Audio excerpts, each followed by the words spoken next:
The story begins with the MC practicing martial arts, and his friend, after taking a punch, cannot accept the pain he felt and asks if he has perhaps reached subtle mastery. He replies that he reached it 2 days ago. Subtle mastery is one of the stages of martial arts in that world, and the levels are beginner, proficient, subtle mastery, great achievement, and lastly, perfect completion. His friend says that this is incredible, since when it comes to the Vajra fist, which is the diamond fist, no one compares to him. Suhong asks if he rested enough since they need to continue training, but Oolong calls him a training maniac since he does not know how to stay still. He says goodbye to everyone, and the teacher, upon seeing the MC, says that he finally found him since he wants to know about the registration he was going to make for the martial arts course, and why he still has not paid the 30,000 fee. Suhong asks if he can give him a few days, but he replies that unfortunately, he cannot, since even knowing that the family is going through difficulties,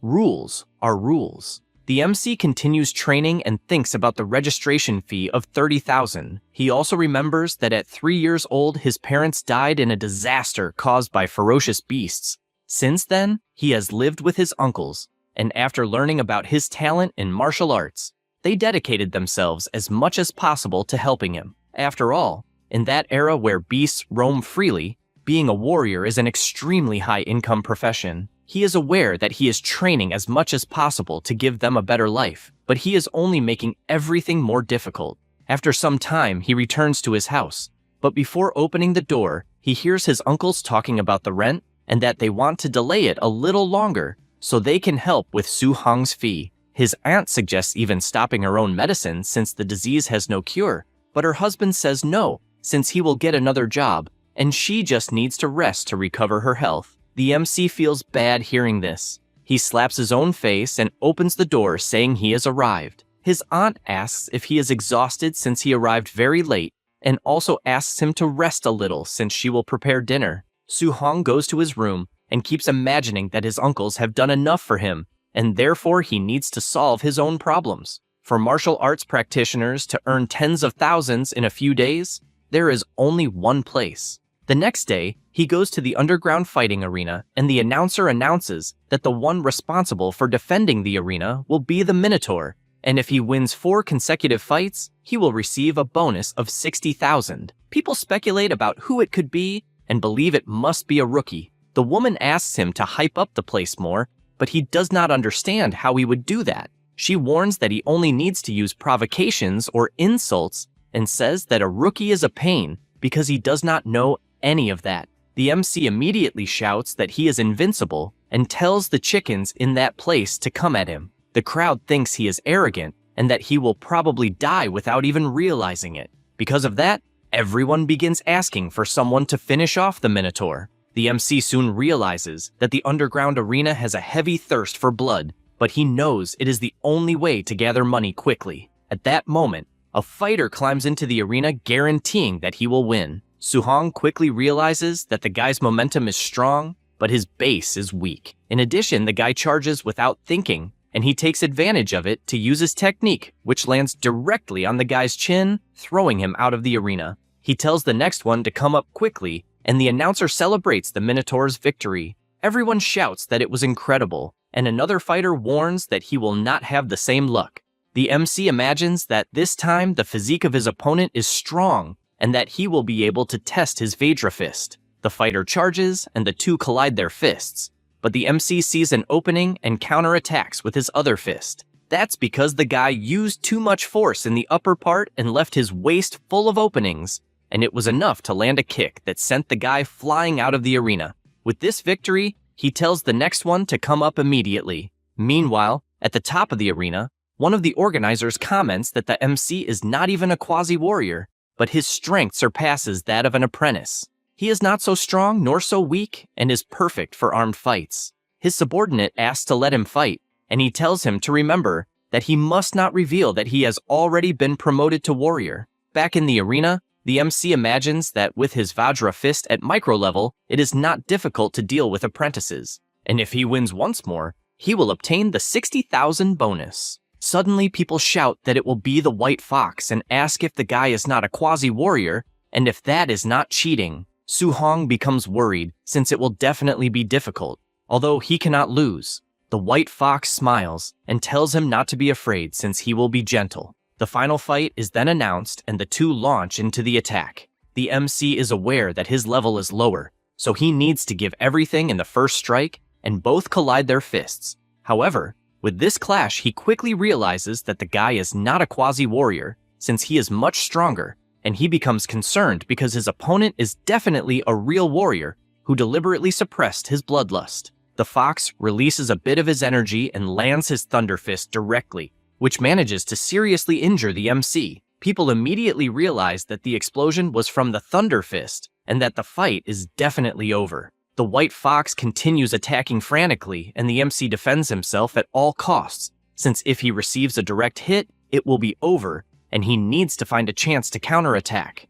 However, one of the blows passes through his guard and hits his face directly, throwing him to the other side of the arena. He thinks this is terrible since his consciousness is fading, until the white fox places his foot on his head, stating that he will not earn a single cent of the bonus, but says that his master is inviting him to join the group because with armed fights, he will have a great future. Therefore, he tells him to think carefully since the price of refusal is something he cannot pay. The MC asks if they really consider themselves warriors by doing that kind of thing, and the guy takes that as a refusal and says he will destroy his dream once and for all. However, before his kick lands, the MC feels an incredible pressure inside his body that makes him dodge the attack. Then, standing up, releasing his aura, he says that he will become a warrior, and therefore he cannot fall in that place. The white fox does not understand how he managed to stand up after receiving his thunder fist. The MC can only imagine that he will become a warrior, and that he cannot let the sacrifice of his uncles be in vain.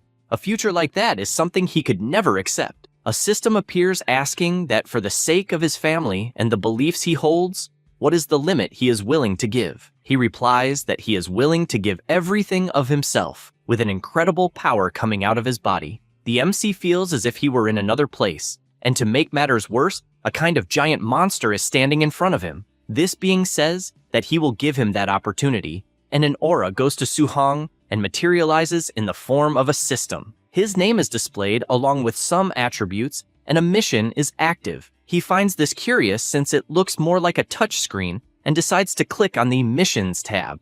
Its name is Path of the Arena. He must improve his skills by bringing the Diamond Fist to great achievement and raising the floating Light Palm and Void Step to subtle mastery. He becomes intrigued since it is a guide for beginners, until suddenly, a punch comes toward him, and he dodges in surprise, also realizing that it is a clone of himself using the Vajra Fist, and that it is even more refined, as standard as the textbooks. He does not want to miss the opportunity to improve and moves to counterattack. However, the clone grabs his arm and makes another movement, making him realize that that opponent is demonstrating how it is done. He receives the blow and steps back from the impact. The MC looks at his system and notices that the progress is at 10% and thinks it is a perfect opportunity to quickly raise the level of his techniques. So he runs into battle, and the two begin exchanging blows frantically. His fist keeps leveling up, as does his empty step. And the longer they exchange blows, the more his skills keep increasing,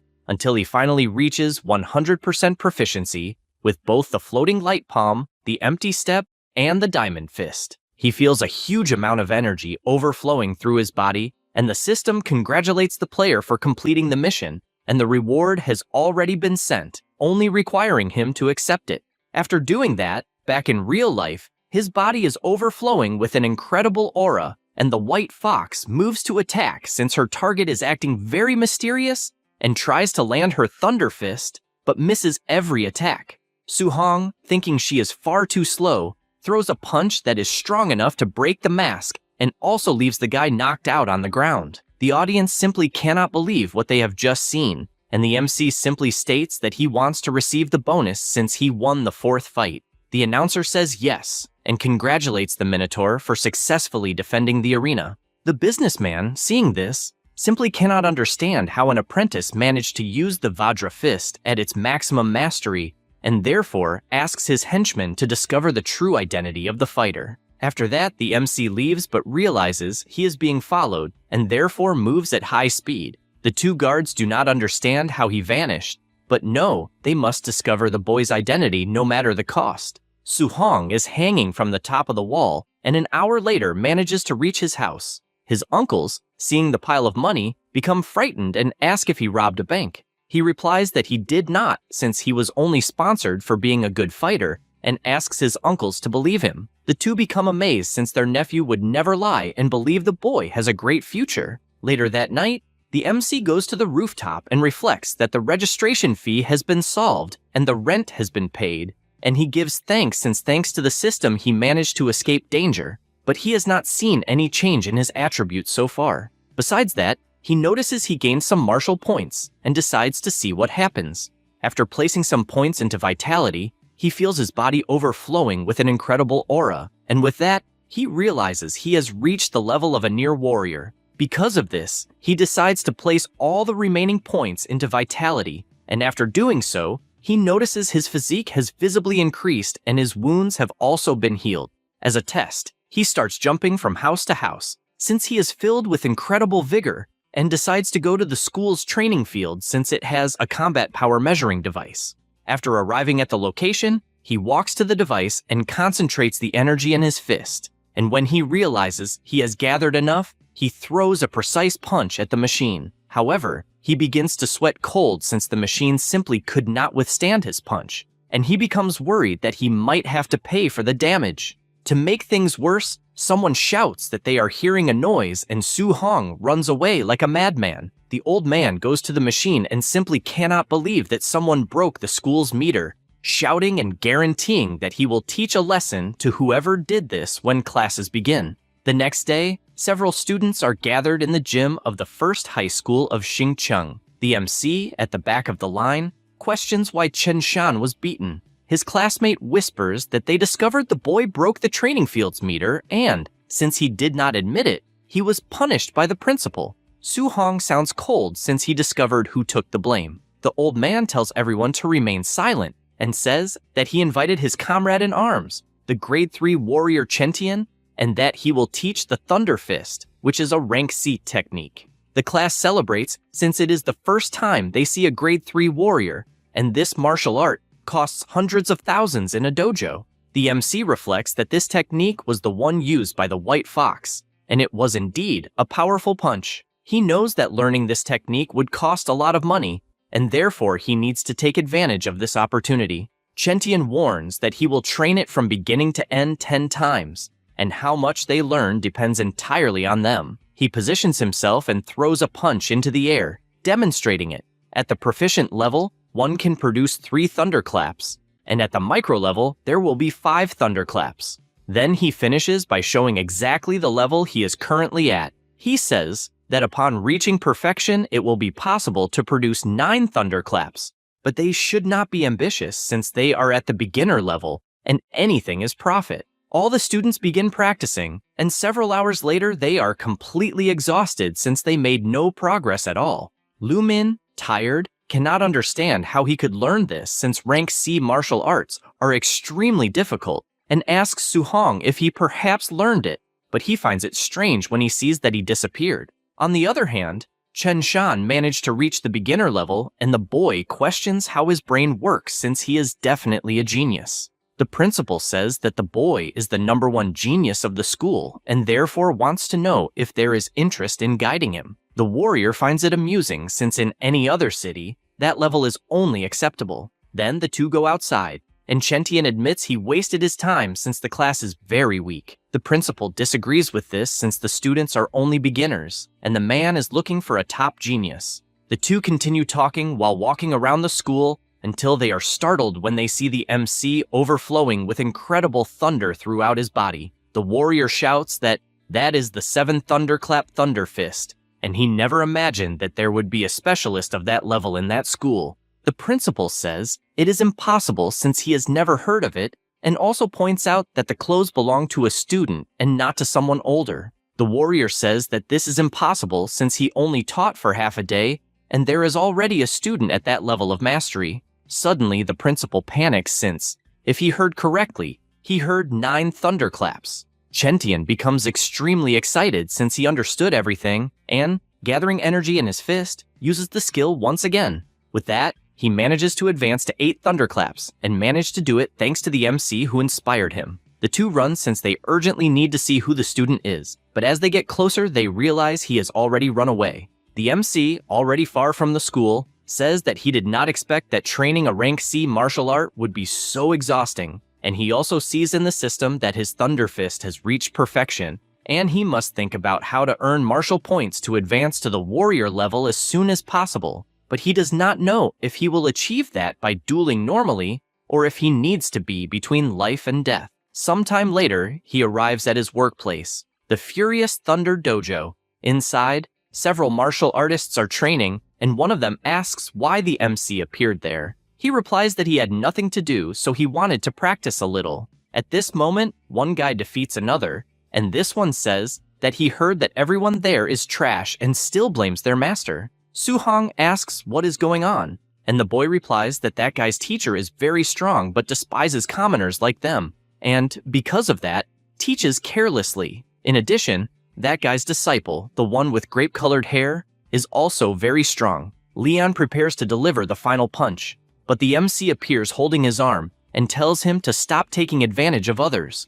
The guy gets irritated and calls him to fight on the ring. He accepts, but before they could do that, the teacher arrives at the dojo and tells them to start the class. The grape-haired guy points out that he was lucky, but the MC gets irritated at how arrogant the boy is. Mushan warns that it is the last day he will teach the Furious Sea Spear, and that he will demonstrate it only once. He positions himself and already imagines that he will demonstrate it only that one time, since he doubts that a bunch of trash could learn it. The MC keeps observing carefully, since he needs to learn it on the first try. After the teacher performs the demonstration, he leaves and says they must learn it on their own from that point on. The dojo students become furious, since he only demonstrated it once, and it is impossible to learn like that. Su-hong reflects that the core of that technique is not so complicated, and, after preparing himself, he makes a precise movement and begins to practice in front of everyone, who find it incredible since they did not know there was a prodigy in their academy. At that moment, Leon returns to the inside, asking what the noise is and whether they somehow managed to learn it, until he sees the MC performing the correct movements and becomes surprised, since he needs to test his depth. And if he is truly a genius, it will be interesting. He enters the ring saying that he will give some tips about the technique and positions himself to demonstrate. A boy asks to remember that although the guy is arrogant, he is extremely strong. The MC tells him not to worry and also takes his stance, since he wants to see it for himself. Leon attacks by activating his Furious Sea Spear at the subtle mastery level, but Su-hong, after taking a deep breath, also activates the Furious Sea technique, but at the maximum level. The guy simply cannot understand how it is possible that some beginner has reached the proficient level. The MC attacks and both strikes collide. Leon cannot understand how someone who is not even a warrior can reach the proficient level so quickly. Su-hong sees an opening and manages to knock the spear out of his opponent's hands. In addition, the system notifies him that he gained another 35 martial points for defeating a higher-level warrior, and he finally understands that normal duels also give points, and that he will be able to look for more people to train with in the future. Leon falls to his knees thinking this is impossible, since there is no way to reach the proficient level in the Furious Sea Spear, and that makes him question all his years of training since they were for nothing. Still furious, he stands up to attack because he feels like a useless person, but before he can hit the MC, the teacher appears shouting for him to stop. The teacher approaches and slaps him across the face, saying that if he does not have the courage to face defeat, then he is not even a warrior. In addition, he reflects that the MC, just by watching a single demonstration, managed to learn the Furious Sea Spear up to the proficient level, and not even the geniuses of the Imperial Capital or the Magic City are that exaggerated, and since he knows that Leon is very arrogant, even though he is a genius, it was good that he suffered a defeat, and because of that, he apologizes for his lack of discipline. The MC finds it strange how the guy changes his attitude so quickly. After finishing, he leaves since he became very tired, but at least he gained quite a lot of martial points, and also learned the Thunder Fist and the Furious Sea Spear. Another thing to remember is that the school exam will be in a few days, and the rich students have already prepared high-quality alloy weapons. So he also needs to prepare a weapon for the exam as quickly as possible. Since he felt comfortable using the spear, he decides to buy an alloy spear, but he worries because with the little money he has, this is impossible, since he cannot even treat his aunt's illness, let alone buy an alloy weapon. He wonders what other ways exist to earn money until he hears on a television that ferocious beasts are increasing day after day, and the Lord is summoning warriors to hunt these monsters in exchange for a generous reward. He sees a good opportunity in front of him. Meanwhile, at his house, Chinwei asks her husband not to work so hard since they received a large amount of money from the MC. He is aware of that, but does not think it is right to place the entire burden of supporting the family on the boy, and because of that, he needs to take the chance to build a good amount of savings. At that moment, Su Hong arrives at the house and asks his aunt to leave the work to him, and also tells Muram not to work outside anymore, since he is now managing to earn money and can simply stay taking care of his aunt. The man smiles and tells him not to worry, since he is only earning a few coins to help with the daily expenses, and is not pushing himself at all. Chinwei comments that the MC will spend a lot of money on training in the future, and because of that, they are saving as much as possible. He reflects that his uncles are used to a difficult life, and unless he earns enough money for the rest of their lives, they will not retire. Because of that, he cannot let this opportunity pass, and is determined to receive the reward for hunting the ferocious beasts. Since he knows the wilderness area is dangerous, for safety, he decides to place all of his martial points into vitality. Now he has 95 points, and is only one step away from reaching the warrior level. 2 days later at the school gym, he is exhausted since he pushed himself very hard until he finally managed to bring all his techniques to the perfect rank, and only now, everything is ready for him to leave the city. He goes to the warrior base of Xingcheng and thinks that it is the first time he has visited the place, and before he had only seen it on television, and the warriors who are normally rare to see are everywhere in that place. He reads that ferocious beasts without classification give 300 coins. Initial level beasts give 1,000 coins. Medium level beasts give 3,000. High level beasts give 5,000, and so on. His biggest surprise is that he must cut the monster's left ear as proof, otherwise it will not be counted, and he finds it incredible how primitive it is. A man arrives at the counter asking them to calculate how much it is worth, and the MC believes the bag must be full of ears from ferocious beasts. At that moment, another group arrives ordering everyone to get out of the way, and one of them announces that the young master has arrived. Su Hong becomes intrigued since the clothes and the figure of the man look a bit like the white fox he saw in the underground arena. In addition, people whisper that the young master was beaten badly a few days ago and even disappeared so that no one would see him. The MC looks toward the group and the young master stares back. Su Hong reflects that it is not only the ferocious beasts that are dangerous since humans are as well, and because of that, he must be cautious. He reaches the gate and the instructor asks if someone so young will really go alone, but allows him to pass since ignorant and fearless brats are everywhere. The MC arrives at the forest and confidently says that he will return with a bag full of ears. 2 hours later, still in the forest, he becomes worried since he did not see any beasts and wonders if they are all dead. Because of this, he decides to search deeper,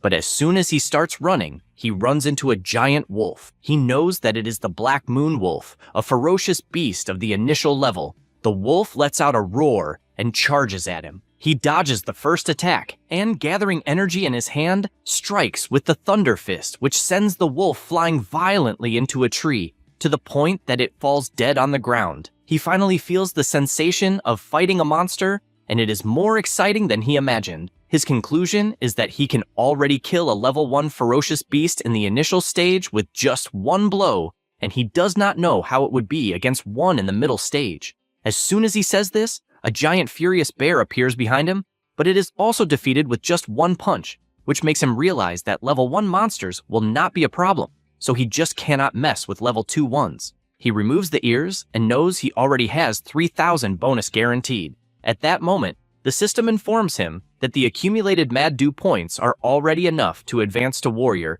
and asks him to raise his level as quickly as possible. He becomes happy for finally being able to advance in level until he feels an absurd pressure and wonders what presence that was that he felt, since it is a beast on another level. He runs to see what it is until he reaches the location and gets startled since it is a black jade python, a level 1 ferocious beast in the final stage. The monster hits the warriors who are in the place, throwing them against the rock, and then attacks the MC as well since he was too close. He manages to dodge, but the snake attacks too fast and strikes him with its tail, throwing him far away. He falls beside a body, grabs the spear that was lying there, and stands before the serpent. The monster wastes no time and attacks, but he dodges while reflecting that to kill a monster of that level, it would require several warriors of similar levels cooperating with each other. Even knowing that his techniques were all cultivated to perfection, being enough to kill a black bear with a single blow, he believes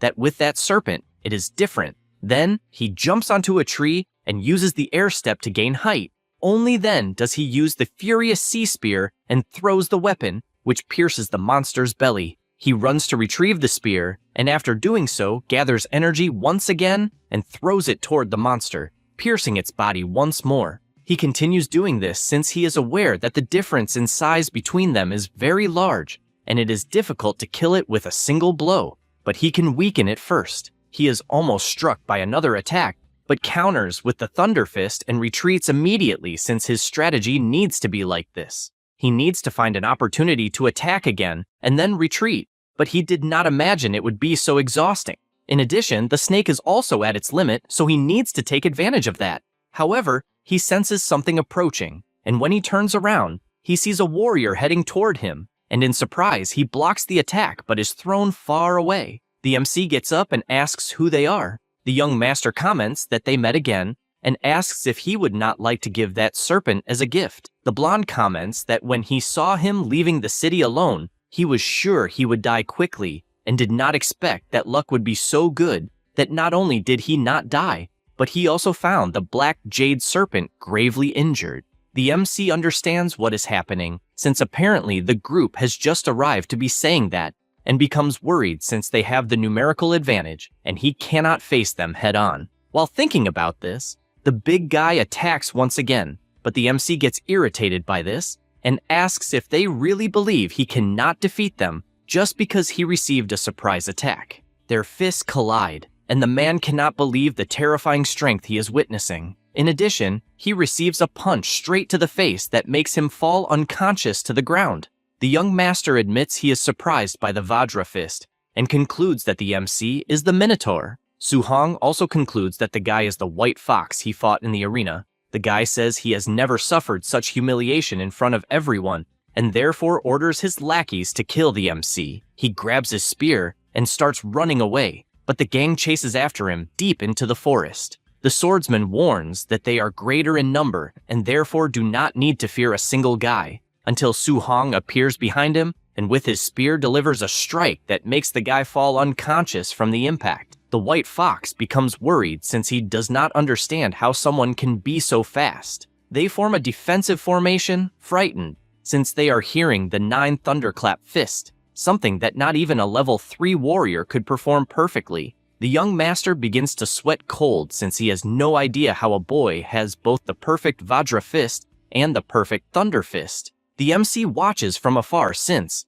if it were not for the fact that he fought the giant python earlier, he would have crushed all of them instantly. He throws his spear since he needs to find an opportunity to eliminate them one by one. The spear lands beside them, and because of this distraction, Su-hong approaches one of the guys and delivers a knee strike so strong that it puts another one to sleep. The last one remaining asks him to leave since their opponent is very strong, but the young master refuses since he cannot do something like that. The MC starts running at high speed from tree to tree until he reaches the spearman and also knocks him unconscious with a single blow. The white fox simply cannot understand how in just a few days a mere brat became so strong. The MC continues moving behind him, trying to distract him in the best possible way, and after preparing to attack, the blonde guy locks onto the location and prepares his attack void. Devastating finger. The attack was so strong that it destroyed a tree, and he keeps attacking in every direction since one of the strikes might hit by luck. Su-hong observes this since that power is immense and is probably a rank B technique. The guy shouts that he has already memorized his face,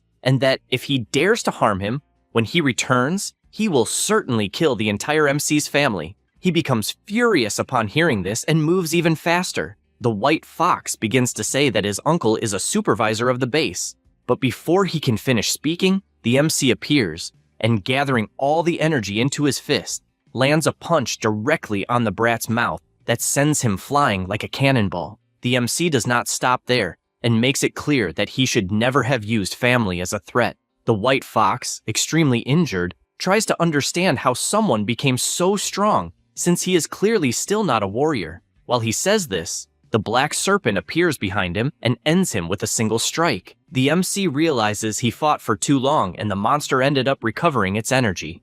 The white fox group finally wakes up, finding MC bizarrely strong, and they have no idea where the young master is until they simply look to the side and notice Su Hong running toward them. But MC tells them to get out of the way since the black serpent is advancing in his direction. He dodges the strike, but the snake devours one of the warriors. Because of this, the system notifies that he indirectly killed a warrior and therefore gained 30 points. The same happens with the swordsman since the monster killed him, and a notification appears giving another 30 points for the indirect death. He is surprised since he had no idea it was possible to gain points like that. The snake prepares to attack him, but he goes into the air using his air steps since he gained enough points to become a warrior, and knows that if he could find a safe place to advance, it would be perfect. No sooner does he think that, than he sees a cave right ahead. He decides to run toward the entrance, and the monster crashes into it, unable to enter because the entrance is far too small.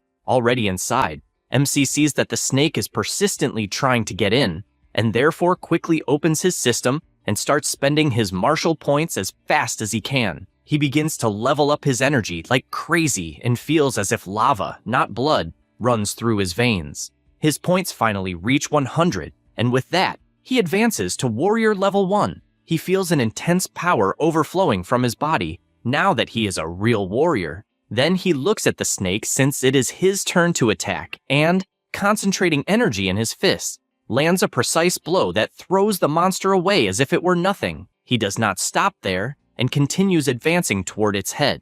The monster tries to attack, but he firmly holds his spear and throws it against the monster's body. Then, he prepares his thunder fist and punches the serpent's head, which is smashed against the ground. The dust begins to dissipate and he stands before it, gaining 92 points for this kill. He reflects that to hunt the fierce beasts, he needs to cut off their left ear to receive the money, but he does not know what to do with the snake since it has no ears. Seeing no better option, he simply leaves, and on the way, finds the lifeless body of the young master, but thinks that the situation he ended up in was actually cheap compared to what he threatened to do. He decides to search the body to see if he can find something useful and finds a book containing the technique Void-Piercing Finger. At nightfall, he returns to the cave and fills the entrance with some stones. He also concentrates since he memorized the entire initial method of the Void-Piercing Finger and now needs to use the system to completely master it. In his mind, his clone manifests through the system and immediately attacks with that technique, but he dodges the attack and begins using the ability to improve it, even reaching 97% progress. But the moment he learns the technique, he is struck in the head by the ability and the counter is still at 1% at the beginner level. He realizes that it is no wonder it is a rank B technique, since even the beginner level already carries enormous pressure, and he needs to find a monster to test it on. 3 days later, he finds a bear and tests his new technique, which finishes the monster with extreme ease. He finally reaches the perfect level and expected nothing less from a rank B technique and knows it is already time to leave. After returning to the warrior's base, everyone is surprised by the Thunder team since they managed to get a total of 230 from their hunt. But this quickly changes when MC arrives and draws the attention of even more people. The buyer shouts that there are 72 fierce beasts of level 1 at the initial stage,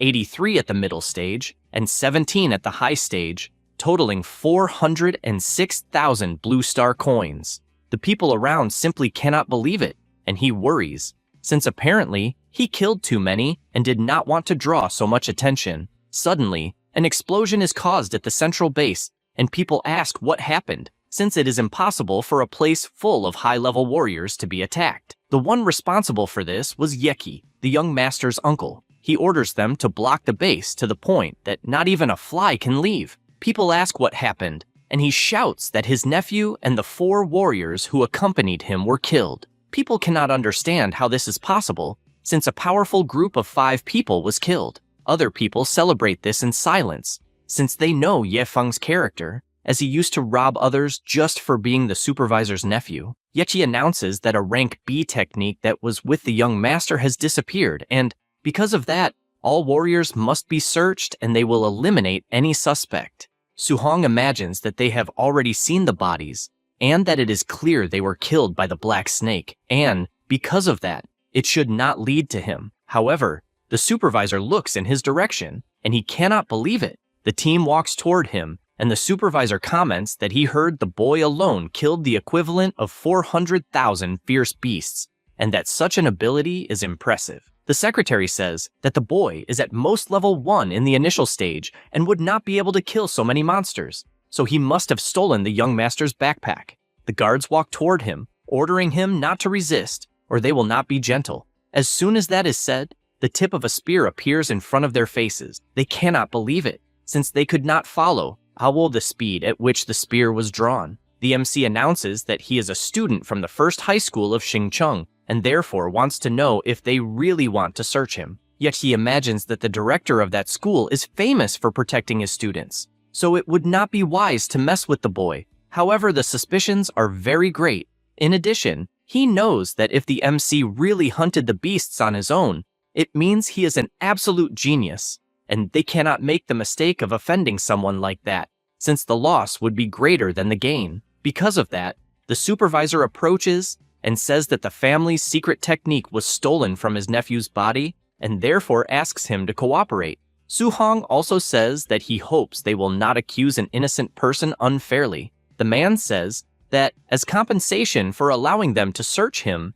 he will give 10,000 coins. The MC asks for 30,000 to allow it, and imagines that in fact, the young master was killed by the giant python, and while they do not find the technique, they cannot blame him. Yeki accepts the terms, and the guards begin to search him, as well as his backpack. In the end, they find nothing, and the supervisor orders them to give the 30,000 he promised. Su-hong feels relieved, since he had the idea of getting rid of the book after learning it. Otherwise, he would be in serious trouble, and as he leaves, all he wants is to take a bath to change clothes, and afterward, he will go to the Warrior Association's evaluation registration, since he needs to obtain the guidance technique as soon as possible. Already at the Warrior Base Inn, he sees that he has 534 martial points, and in the past few days, he had been so focused on cultivating the void-piercing finger that he forgot to use the points. Even though all his techniques are already at the perfect level, he knows that each stage of a warrior requires a certain amount of blood energy, and if he uses all the martial points he has, the energy will go to 53, and a little more than 40 points would still be needed to reach the middle stage. However, the spirit and mortal body attributes have not yet been improved, and he does not even know what their effects are. Because of that, he decides to start increasing the spirit attribute, and even after increasing it a lot, he does not feel any change. On the other hand, when increasing the mortal body, the changes are evident, and because of that, he decides to add a little more. After doing all this, his energy is at 123 points, spirit is at 26 points, and the mortal body is at 36. Now, with the remaining points, he decides to invest 200 martial points into blood energy, and the rest will go to spirit. With all this investment, he feels that there is a colossal power inside his body, as if it were infinite, until he gradually begins to recover. He feels relieved for having returned to normal, since if he had continued with that muscular bodybuilder appearance, it would not have been easy to explain to others what had happened. 1 hour later, at the Warriors Association, the MC says that he wants to participate in the evaluation. The attendant informs that an employee will accompany him, and asks if it is his first evaluation since he is very young. She also informs that for a level 1 warrior, the blood energy must reach 100, and the combat strength must surpass 1,000 to be approved, and therefore wishes him good luck. people whisper that the MC is alone without even having a master, and trying to do that at that age is a waste of time. He finally arrives at the place, and right away it is announced that Fanjia has 102 energy points, and his combat strength is 992. Therefore, he was disqualified. Next, it is Lemming's turn, who achieved 105 energy points and therefore is approved, only lacking the strength test. The boy positions himself in front of the machine and throws a punch with all his strength, reaching 1763 points, and therefore he is approved. Everyone around comments that they expected nothing less from the disciple of Jiang Ming, from the Furious Thunder Dojo, since all of those disciples are talented. The MC reflects that the Jiang Ming they are talking about is the teacher he met by the nickname Mushan, and as far as he knew, his disciple was Lian, grape-haired, but apparently he has more disciples. The boy announces that it is the MC's turn and imagines that he took the evaluation at that age because he is a genius, and another person who is also at the same age is ridiculous. However, he becomes frightened when he hears people saying that the energy meter must be wrong. That is because he scored 123 points, higher than all the others. Liming tries to calm himself since high blood energy is useless because combat strength is everything. The MC positions himself to take the strength test and keeps imagining that he advanced to warrior and even improved his physique, so he believes that using 40% of his strength is enough. But if he holds back too much, it may be that the combat strength will not reach the minimum required. Therefore, just to be safe, he decides to use 50% of his strength, but when he hits the power machine, it is thrown violently against the wall to the point that everything explodes. Liming simply cannot believe that he sent the strength meter flying with just one punch, and that strength is terrifying, besides not having used any martial technique. To make things worse, the score was 3004, considering that the strength standard of a level 1 warrior at the highest stage is at most 3000, so that number is unimaginable for a warrior at the initial stage. An employee comments to his master that it is the same boy from before and that his strength is simply terrifying. The man, recognizing that it is the Minotaur, says he is not even surprised after already witnessing that strength. Meanwhile, in another place, Lingxian, who is the president of the Martial Arts Association, becomes furious upon receiving the news that another genius has appeared in the neighboring city and everyone is bragging about it. And if her own city does not produce more geniuses, it will be a problem. At that moment, an employee appears shouting because a monster has appeared in the warrior evaluation. She is startled, and the man explains that a level 1 warrior at the initial stage sent the machine flying with just one punch and reached 3000 combat points. Meanwhile, in the central hall of the Martial Arts Association, an employee tells the MC that first, he will take him to the second floor to register his warrior identity, and then they will withdraw the allowance. He thanks him, but someone appears saying that it will not be necessary, since she herself will do it personally. The employee cannot believe it, since the president of the association herself will proceed with the next steps. She introduces herself to Su Hong and asks him to follow her. He says that is fine, and imagines that that person is the president of the association, and that, as far as he knows, she is a level 5 warrior, although she is different in person from what he imagined. They go to the office and she asks if by any chance he is a student from the first high school, since the principal was lamenting the other day that the school that year only produced 2 ordinary grade 1 warriors, and in the end, they were hiding a genius of that level. The MC does not know what to say, and asks why he is there, since he only wants to register as a warrior to withdraw his allowance and the guidance technique. The president asks him not to worry, since his warrior card and monthly allowance are already in progress because she arranged it. As for the guidance technique, she herself moves on to the matter of teaching and asks how much he knows about this technique specifically. He says that in the books it was said that the spiritual energy of the world is divided into attributes, and that the guidance technique is the method of absorbing this energy to strengthen the body itself, and that to absorb different attributes of energy, it is necessary to have a corresponding guidance technique. Lingxian informs him that this information from the book is not wrong, but the technique is more than just a cultivation method, giving as an example the guidance technique of the celestial flames that she cultivated, mainly absorbing the energy of the fire attribute. At the same time that it strengthens the body, it allows her attacks to have the destructive power of that element. In addition, If one manages to project the elemental attack outward, it can increase the range of the strike, and if a grade 1 warrior can at least wrap the fist with a fraction of the attribute, it would already be excellent. He is surprised to learn that guidance techniques can also be used to attack, since he thought it was only to absorb spiritual energy, because the books did not teach anything about that. She explains that the spiritual energy of heaven and earth has 7 attributes, which are metal, wood, water, fire, earth, thunder, and wind. Although each attribute has its own advantages and disadvantages, in terms of pure attack power, thunder comes first, metal second, and fire third. However,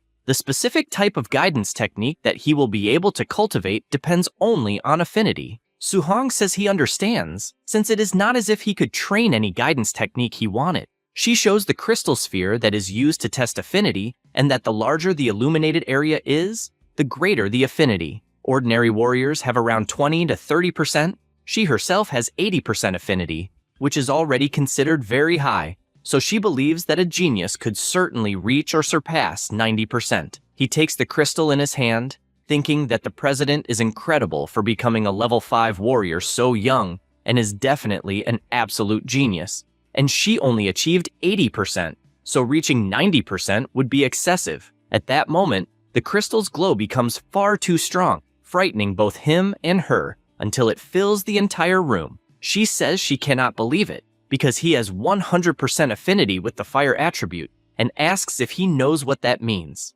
He replies that he does not, and she tells him that he can absorb 100% of the fire spiritual energy from the environment without letting even a single trace escape. She cites herself as an example. She has 80% affinity, so 2 parts of the energy escape when she tries to absorb it, and because of that, she is already a level 5 warrior and became the president of the association. She points out that his future achievements will be greater than hers, and she did not imagine that the city would produce a monster that does not lose to the geniuses of the imperial capital or the magic city. He finds it incredible since the fire attribute is not bad. However, he would prefer the thunder attribute since if he had that attribute, it would be better. As soon as he thinks about it, the sphere begins to fill with intense electricity to the point of becoming completely full. He comments that apparently his affinity with the thunder attribute is 100% if he understood correctly, but she is simply speechless because he achieved a double affinity of fire and thunder at 100%.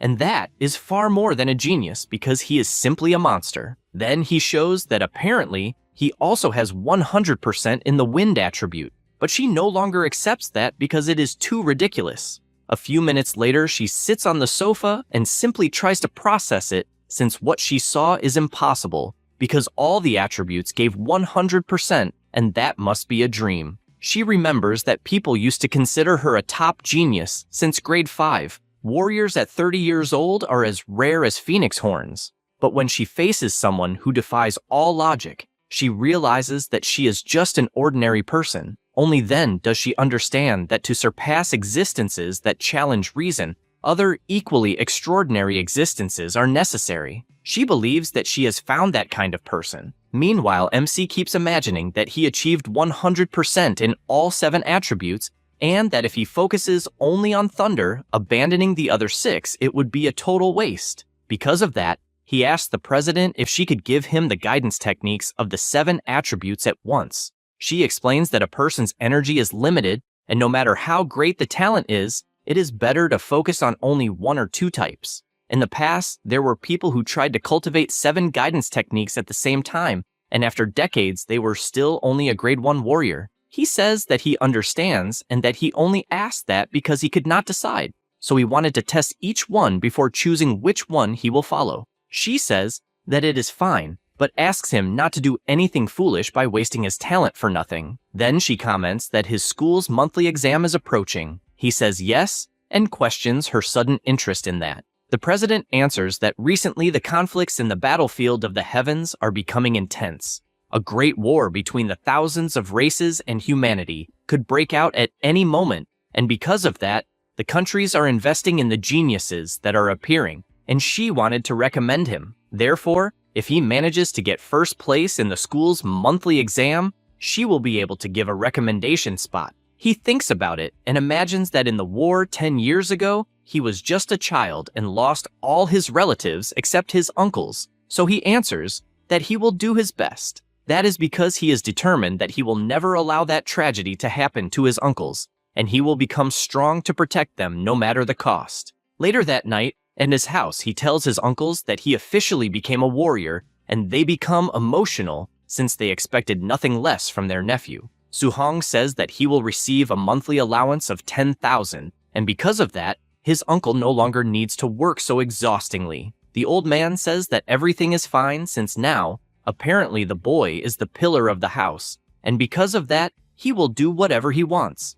All Suhong imagines is that he wants to see the two of them living peacefully since from that moment on, he will support the family. Later that night, he continues concentrating energy, and after accumulating enough, he tests his strike, but soon returns to normal. He imagines it seems like a beginner-level technique, but does not know why he does not feel any power even with the guidance technique. He looks at the system and sees that there is a guidance technique tab, and apparently he has learned it since it only appeared now. He notices that the Celestial Flame guidance technique is at 5% of level 1, and he did not know they could level up, since the president did not mention this. And he believes that if levels really existed, she would definitely have mentioned it. He concludes that this means the levels of the ability can only be raised by him and no one else, and he finds that incredible. He tries to see how to raise the level of the guidance technique, and whether it uses martial points the same way as the other techniques.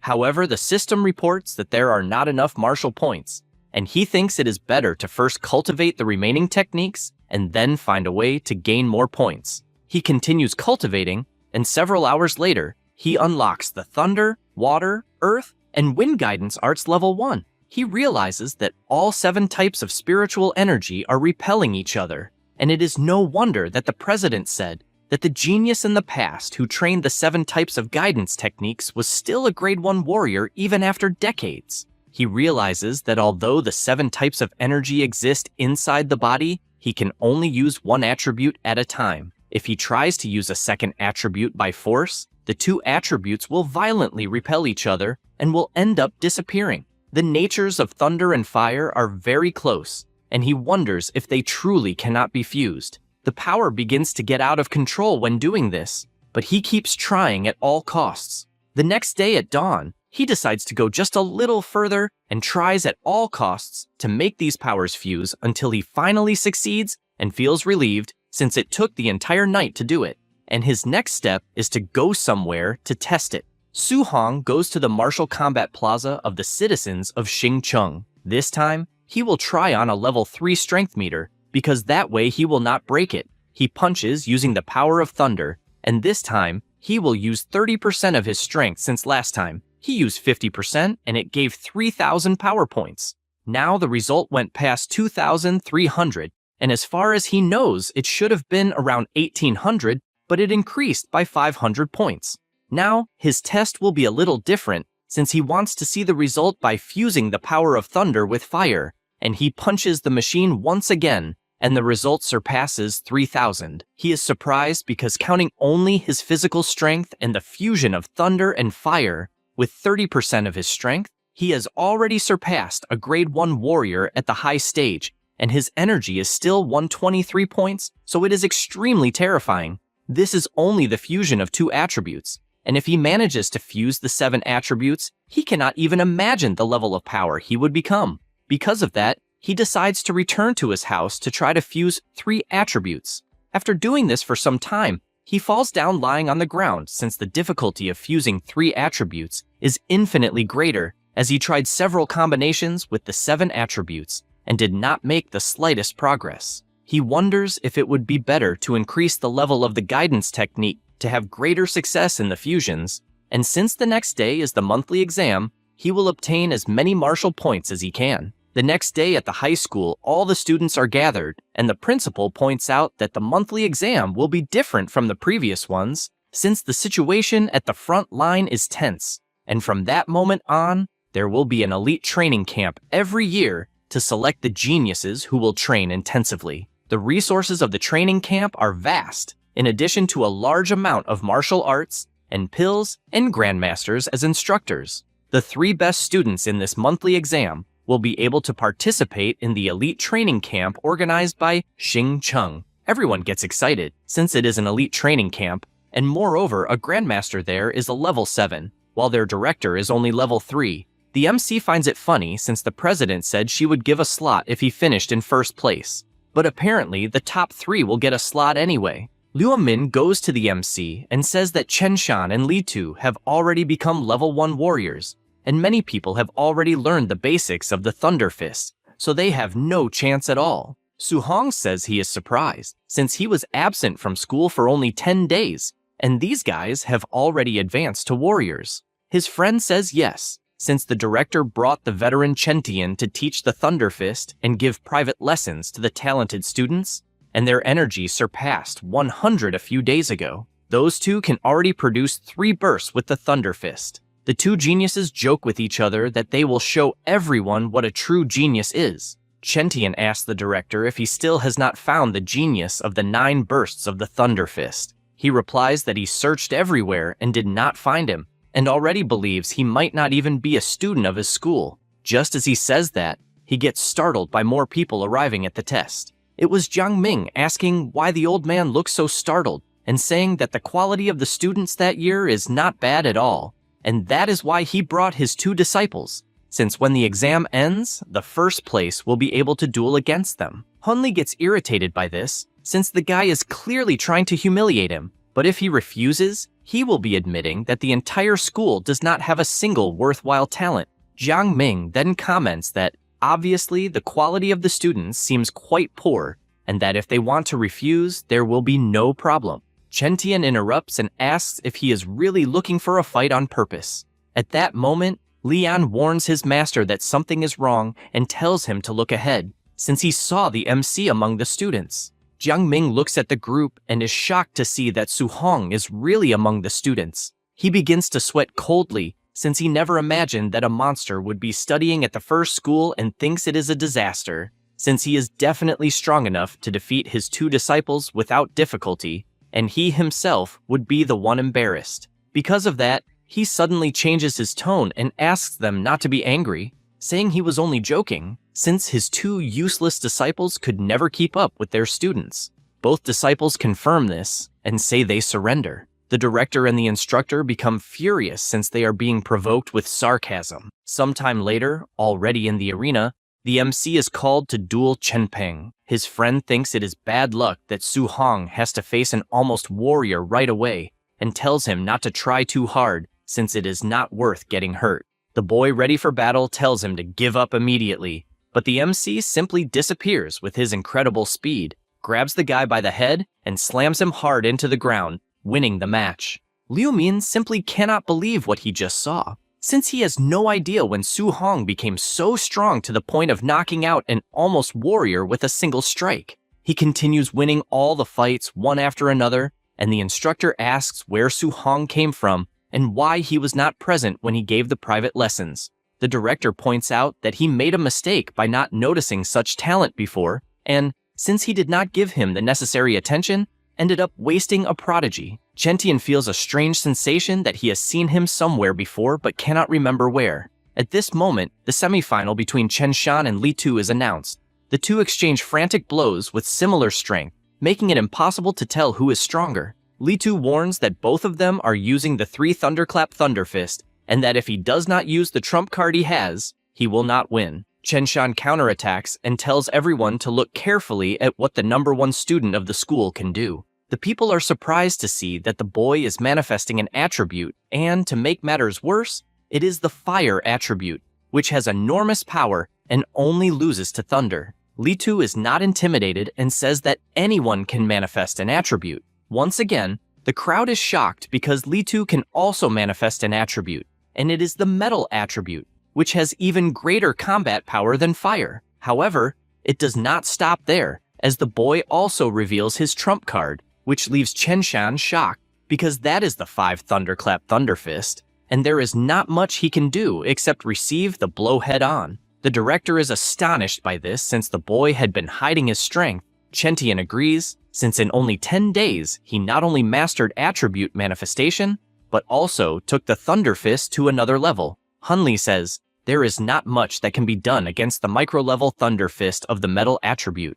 Chentian thinks it is a pity for the MC, because if he also knew some kind of guidance technique, he might have had a chance in the fight. Jiang Ming hears this conversation and calls his old friend to make a bet, saying he will bet 50,000 on Su Hong's victory. The director asks if he has gone crazy because even though the MC is very good, he still does not know the guidance technique, so he accepts the bet since it is easy money. The final finally arrives, and Li Tu says the MC was very lucky for not crossing paths with him or Chen Shan earlier. Su Hong thinks that after hunting so many fierce beasts, the students feel far too weak, but finally someone worth fighting has appeared. Li Tu tells him not to worry, because if he reached the final, he can consider himself the second best in the school, and he charges forward since he himself is the best. He wastes no time and uses his best move with the metal attribute. The students watching think this is absurd because the fight will end before it even begins, since he is using the Thunder Fist right away.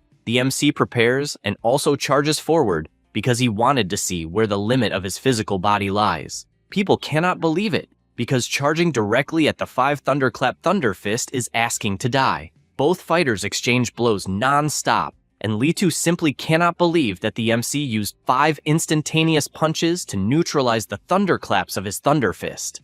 The two continue exchanging blows non-stop, and he begins to think that the MC is a monster because every punch he throws is heavier than the last. The people are surprised because Su Hong has not even used martial techniques and is already tied with Li Tu, who is using the 5 Thunderclap Thunder Fist. Chen Tian suggests that the boy may have some kind of special physique, otherwise his strength would not be so exaggerated. The director celebrates because his school has finally produced a genius with a special physique. On the other hand, the instructor says that despite the impressive strength, Li Tu has already condensed his attribute. Therefore, the MC has no advantage. The two fighters step back after exchanging blows, and Li Tu gathers power to the maximum to use his attribute. He advances, saying that he has already won that fight, but Su Hong reflects that he wanted to see how far his physical body could fight against that guy, but it seems that will not happen. Then he decides to get serious because he will repay the respect and advances with his thunder attribute. Li Tu cannot believe that his opponent can also manifest attributes. The same goes for the director and the instructor, who are simply left speechless when they see that a student has mastered the thunder guidance technique, since, combined with his special physique, it makes him one of the greatest talents, even frightening. The two collide with their blows, and Li Tu realizes the great disadvantage he is at, since the thunder attribute is stronger than his metal attribute. The MC says he has already seen the boy's trump card and because of that, prepares himself, since he also wants to show his own. With that, he lands a powerful sequence of the 9 Thunder Strikes Fist, which leaves the boy unable to believe how this is possible, but all that remains for him is defeat. The people are in shock for a moment and then celebrate this incredible feat, since they have just witnessed the 9 Thunder Strikes Fist, and it is unbelievable. Chen Tian admits that he did not imagine that the MC was the genius who had disappeared from the school and who possessed the 9 strikes. On the other hand, the director says he is not just a genius but a colossal dragon. The instructor thinks this is sensational, since when this monster arrives at the elite training camp, the geniuses from influential families will suffer an enormous shock. A golden carp does not belong in a lake. When it encounters the wind and the clouds, it transforms into a dragon. The director says that this time, at the elite training camp, Su Hong will be a dragon rising from the abyss, ready to fly, and the Magic City, as well as the Imperial Capital, will see this monster shine. After all that, already late in the afternoon, the MC returns to his house, and his uncle asks how the exam went. He says that he placed first, and Muram is happy to hear that, since in this way his boy will be able to participate in the training he had mentioned. At that moment, someone knocks on the door. It was a woman shouting, wanting to know if Su Hong lives there. He opens the door, asking who she is. The woman says that she is the mother of Lin Nian from his school, and, as he knows, the top 3 of the big exam will go to the training camp. But her son ended up in 4th place, and because of that, she wanted to negotiate his spot. She offers 30,000 coins for him to give up the spot. The 3 of them cannot believe such absurdity, and the woman becomes furious with that reaction and says that the training camp was created to cultivate geniuses who may go to the battlefield in the future, and that it is even a place where people can die. Inside, everyone takes high-level pills until they are sick of them and use high-tier techniques. So with his financial conditions, he will give up halfway through, and because of that, she says it for his own good. His aunt becomes worried and asks if it is really that dangerous. Muram tells her to calm down and asks if he can guarantee his own safety. The MC answers yes without any hesitation, and the woman asks if they will really believe the promise of a child. Muram replies that he obviously believes it, since participating in the training is his decision, and he will believe in that promise. Besides the fact that it makes no sense to believe a random person. After saying that, he closes the door in her face. The woman becomes furious and tells them to wait for elimination at the training camp. Inside, Suhong comments that he did not hide the danger out of malice, but his uncle says that it is not a problem since he is aware that his nephew studied a lot and understands the training camp better than anyone, and since he has determination, he will face all difficulties. Chinwei finds that funny and tells them not to get excited since they only need the boy's safety. The MC guarantees that he will stay safe. Later that same night, he goes to the rooftop and imagines that he cannot let his uncle and aunt worry, and because of that, he will never disappoint their expectations. He opens his system and sees that he gained a total of 285 martial points in the more than 10 fights he had in the monthly exam, but it is still not enough. He also does not know which high-level techniques or trump cards the twins at the training camp possess, and, to face them, he will prioritize increasing the strength of his physical body. He puts his points into mortal body until it reaches 64%, and he wonders what will happen when it reaches 100% and whether he will obtain some special physique. Another thing that catches his attention is that the guidance techniques went to level 2, and he does not even know when. That is strange since he only cultivated them for a few days and did nothing else, and he wonders if there are extra conditions for the level to increase. Because of that, he decides that he will try to raise the level once more. The next day at dawn, his guidance techniques advance to level 3, and not only that, but his blood energy also increases by 3 points, and that is a pleasant surprise. Outside, he says goodbye to his uncles, and the two try to motivate him once again, asking him to return home with another first place in his pocket. After saying goodbye, Chinwei finds it funny that her husband always speaks while trembling with worry, even while disguising it, and he says that he cannot help it since he does not want his nephew to worry. Suhong continues walking until he looks to the side, and the president of the association appears in a car, doing a drift, and tells him to get in. They head to the track, and the MC, curious, asks what the president wants with him. Lingxian says that there are some things to warn about regarding the training camp, since, as the president of the association, she had access to the data of some participants. So, from what she learned, among the warriors, there are some monsters who are already level 1 warriors at the high stage and are not far from level 2. In addition, the techniques they possess are at least rank B. The MC is surprised, since a level 2 warrior needs 200 energy points, and apparently, there are already people in the class who are not far from that. Despite that, he is not afraid of rank B techniques, since with his system space he can learn any of them quickly, even rank B ones. She reveals that he is the greatest talent she has ever seen in her life, without exceptions, but he lacks the same resources as the others, and, because of that, even if he suffers some setbacks in the training camp, he will definitely surpass them. He thanks her for such confidence. She is surprised, since even knowing that his blood energy and techniques are inferior to those of the others, he remains extremely calm, and apparently she does not need to worry about his mental state. After that, in the school car passing through the Tianlin mountain range, the two boys are startled when they find out where it will be, since it is a place where many ferocious beasts gather. The director asks them not to worry, since the training camp has a grandmaster watching over it, and, in general, there will be no risk of death. The MC thinks about that mountain range and that it is gigantic and crosses several cities such as Xingcheng and Yangcheng. Not only is the spiritual energy dense and the ferocious beasts numerous, but there are even beast kings in that place who are comparable to a level 7 grandmaster. The competition among the ferocious beasts is extremely cruel, and even if it is only a level 1 ferocious beast, Its ferocity far surpasses that of beasts in other places, to the point that ordinary level 2 warriors would not dare to step into that place easily. They keep entering the forest, and a huge number of monsters appear all the time. They feel that something is watching them, and they wonder if the beasts might attack without warning. Su-hong imagines that the training camp competition will probably be as cruel as the massacre among the beasts, and for some reason, he is liking that feeling. After some time, they arrive at the camp, and Li-tu says that he is curious to know the level of strength of the people present. The warriors stare at them and leave both completely intimidated, except for the MC, who does not lose any of his confidence and tells the two to keep moving forward. An instructor at the site tells them to wait until everyone arrives to begin the admission test.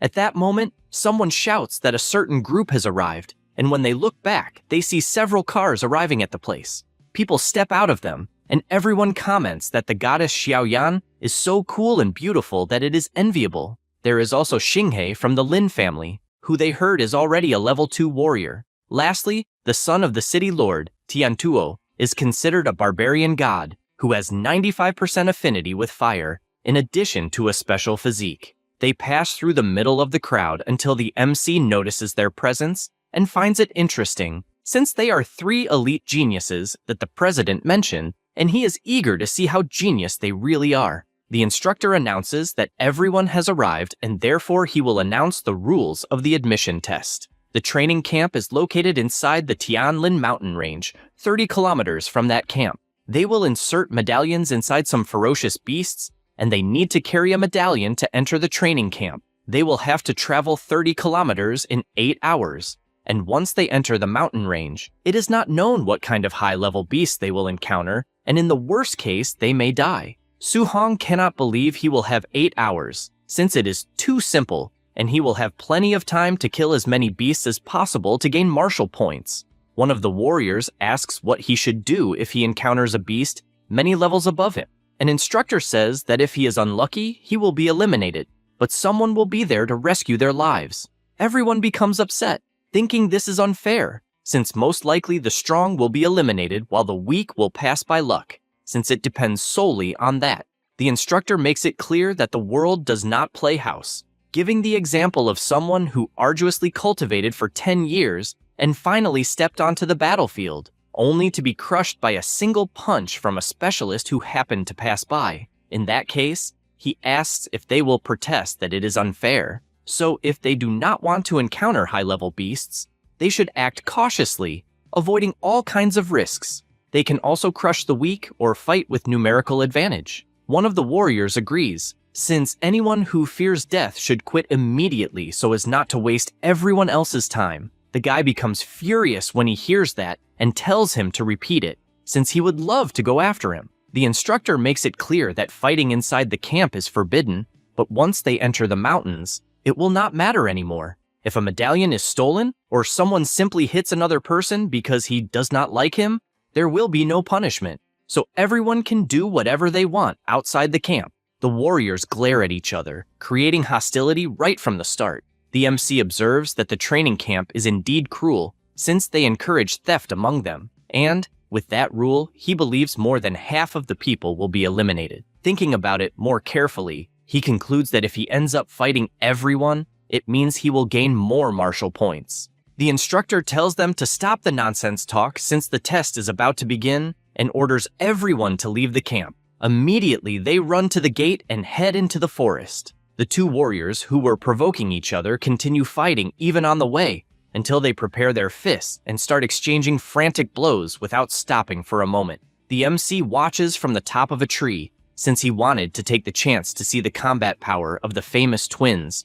But from what he is seeing, it is nothing special, and even if he defeated them, he probably would not gain many points. Because of that, he decides to hurry and hunt some high-level beasts. The 2 fighters begin provoking each other, calling each other a poor bastard and a beggar, and this fight catches Su-hong's attention, who becomes irritated and believes he cannot let these martial points pass for free. He arrives interrupting the fight between the 2 and tells them to play a little with him. The warriors ask if it is some kind of joke, since another poor bastard showed up to bother them, and they want to know what level he has to think he can interfere in someone else's fight. The MC explains that they misunderstood, since what he meant was for them to stop fighting each other and for both of them to fight together against him. Immediately, one of them rushes forward, but the MC lands a knee strike that sends the guy flying like a rocket to the other side of the map. The boy simply cannot believe that a warrior of his level was defeated with just one blow, and he does not know what kind of fast technique that was. In the middle of these thoughts, the MC appears attacking and lands a full strike that almost sends the guy's head flying off. After defeating this guy, he goes to the warriors and tells them not to underestimate ordinary cultivators, since they will regret it. At the same time, in the control center, the instructors who just watched the fight question where the MC came from, since two warriors were in a heated duel and the guy simply shows up and defeats both of them, and they believe they will count two eliminated. Monglong warns that no, since the boys did not request rescue, the test continues. After some time, the two wake up and are startled. Legion becomes furious since he has never suffered such humiliation in his life. The same goes for Marcus, since if he had not underestimated him, he would never have lost. They stare at each other, and the boy apologizes for the words he said earlier since they were not true. Legion says it is fine, and both help each other walk since they are willing to help each other with their revenge. Meanwhile, Suhong moves through the forest until something catches his attention, since in front of him another horde of giant tusk boars appeared, a monster of the initial stage. The boars notice his presence immediately and charge to attack. However, that was exactly what he wanted, and with his 9 thunderclap fist, he starts killing them, one by one, until he has finished them all. The MC becomes annoyed, since before defeating a warrior yielded dozens of martial points, but after leveling up and becoming stronger, the rewards are getting smaller and smaller. He realizes he needs to search for the medallions once and for all, and starts opening one monster after another, since the last 10 level 1 beasts had no medallions, and he is curious if that group has any. As expected, there is no sign of a medallion, and he believes he will only obtain them from stronger monsters. Half an hour later, he continues moving and reflects that after entering the forest, he advanced 3 to 5 kilometers and encountered dozens of low-level beasts per hour, and does not understand why he is not finding any. Just as he thinks that, the monster appears in front of him. He quickly realizes that it is a black tiger of the dark night, a level 1 monster at the final stage. Without wasting time, he uses his technique, Finger, that breaks the void and severely injures the tiger, which falls powerless to the ground. Without giving it time, the MC prepares his spear and thrusts it into the monster, thus obtaining 35 martial points. He realizes that with his current strength, killing a level 1 beast at the final stage is child's play, and while searching the monster, he hopes it at least has a medallion. Luckily, he obtains one since he imagined that high-level monsters would have them, and it took him 3 hours to find that medallion. This makes him reflect that he found initial stage monsters everywhere, but encountering that tiger took much longer, and apparently the deeper he went into the mountain range, the higher the level of the beasts, but the smaller their number. Although the black tiger yields more martial points, he only ends up finding one every half hour. So if he decides to hunt low-level beasts on the outskirts of the mountain range, he will end up gaining more points in the same amount of time. So instead of focusing on quality, he thinks it is better to focus on quantity. Since there are still 5 hours left until the end of the test, he decides that he will gather enough martial points to complete the progress of his mortal body. He carries out a massacre with the monsters, leaving none behind that he finds along the way. From time to time, some stronger ones appear, but he manages to dodge calmly, and while preparing his fist, he imagines that he has fought dozens of level 1 beasts, and finally found another at the middle stage, which with just one simple punch, he was able to launch the bear like a cannonball against a tree, which even while screaming in pain, realizes that the MC is not joking and is finished with another precise blow that even destroys the tree with the impact. He reflects that his mortal body has reached 60%, and he can kill middle stage beasts using only his physical strength. Currently, he has 254 points and needs a little more than 100 to complete the progress of the mortal body. Since he knows that only 3 hours remain, he decides to hurry to gather those points. Suddenly, a loud roar echoes through the forest, and he is startled since he does not know what that sound was, until a giant bird appears flying, and he wonders if it might be the legendary king of beasts, the Golden Peng. The monster flaps its wings, causing a colossal windstorm that leaves the MC surprised, since the power of a king of beasts is truly overwhelming. Some trees are destroyed, and the MC tries to protect himself, imagining what kind of ferocious beast that is. He admits that recently he had been a little arrogant regarding his own strength, but facing that top-tier monster, he realizes he is nothing more than an ant. Only then something catches his attention when he sees someone approaching the monster while flying. This is the level 7 Grandmaster, Tianli, who tells the King of Beasts that he borrowed that territory and therefore does not know what the monster is doing there. Peng, who is the golden bird, replies that he never said he would lend it to anyone. The Grandmaster makes it clear that he will have to beat the bird until it agrees and lands a direct punch that makes Peng scream from the impact. He tells it to stop making noise and begins unleashing a huge combo across the monster's entire body. Then, he once again tells the King of Birds to get out of that place since the territory is being used by him. The monster, even though furious, flies away but warns that it will get revenge someday. Tianli takes a deep breath and shouts to everyone in the forest that he is the level 7 Grandmaster responsible for taking care of the camp and therefore they do not need to panic since the test continues. The MC is surprised since that is the power of someone at level 7, but he knows that sooner or later he will have to reach that level. Tianli returns to the camp and comments to the supervisors that he only borrowed the territory from the Golden Wing Peng and believed it would be easier if the monster had simply accepted it, but in the end, he had to beat it up. Baimu, who is a level 5 warrior, says he expected nothing less from a Grandmaster since he is as strong as the rumors say. Lins, who is also a level 5 warrior, agrees, since the King of Beasts, who is famous for having an indestructible body, was subdued without mercy. Tianli tells them to stop the flattery and orders them to follow him to the monitoring room since he wants to see who managed to withstand the pressure of the King of Beasts.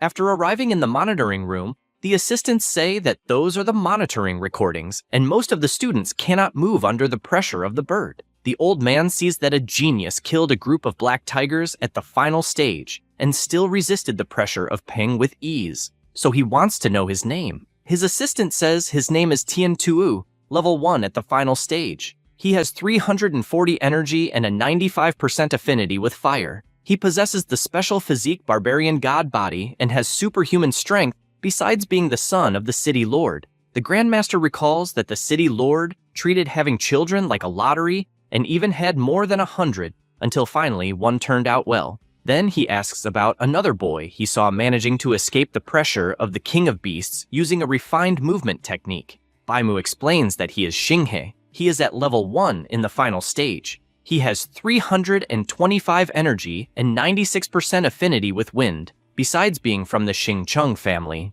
Lastly, he notices a girl with enormous mental power, since she managed to use her mental strength to nullify Peng's pressure. She explains that she is Xiaoyan. She has 290 energy and 95% affinity with the wood element. The old man finds the geniuses of that year interesting since 3 of them managed to deal with the pressure of the King of Monsters with ease, and he wonders if there might be another talent. She says there are a few more, and, after mentioning the 10 she has in mind, says they are the only ones who possess at least mid-stage strength and did not lose consciousness under Peng's pressure. The old man realizes they are all children of influential families and asks about the students from the first school. She says those students are still at level 1 in the first stage and 3 of them advance to the camp, but they are nothing special. He tells her to forget about them, since he does not want to waste time with a school that has the reputation of being nothing special. At that moment, Lin shouts that something is wrong with another student and points at the MC,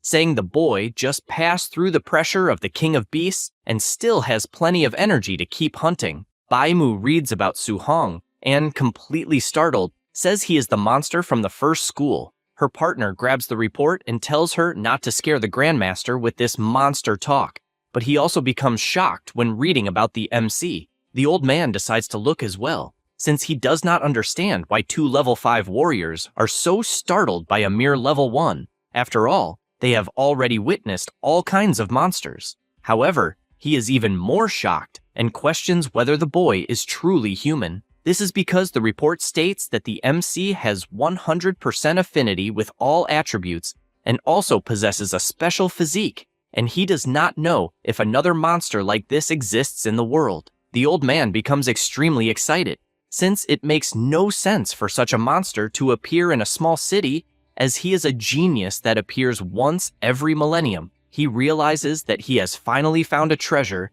but stops to reflect since the MC is only level 1 and has 123 energy, which makes no sense. Baimu, a bit embarrassed, reveals that the boy is cultivating the 7 techniques simultaneously, and because of that, his energy barely rises. He becomes furious when hearing this, since it explains why his blood energy is not rising. After all, not even a god could accomplish such a feat, and he does not understand what the association president is doing, since apparently she did not properly explain things to the boy. At that moment, an instructor reports that some students have returned to the camp, and when he goes outside, he notices that the 3 geniuses arrive together. 6 hours after the beginning of the test, more students arrive even though they are completely exhausted. 7.5 hours later, everyone is restless, asking to end the test soon since they are certain no one else will appear after so much time. The Grandmaster wonders where the MC monster is since he has not appeared yet, and he does not want to lose such a precious treasure even in his dreams. Only then does he feel relieved when he spots him. Su-hong, completely exhausted, thinks he made it and was so focused on gaining points that he almost forgot about the time. He enters the camp and the warriors cannot believe how dirty he is and cannot even imagine how many beasts he killed to end up in that state. The 2 guys who got beaten by him become excited since they want revenge, although Marcus tells them to calm down, since once they enter the training field, they will have many ways to teach him a lesson. The 3 geniuses realize that the MC passed in last place and is probably an interesting specialist. The instructor announces that the 8-hour time is over, and whoever has not arrived by now will be eliminated from the test. And the next step is to present the camp's facilities and rules. He informs them that the camp has several important facilities, namely the gravity training room, the movement training room, the ferocious beast laboratories, and the martial techniques pavilion. In the pavilion, they can exchange for martial techniques, movement techniques, pills, and weapons,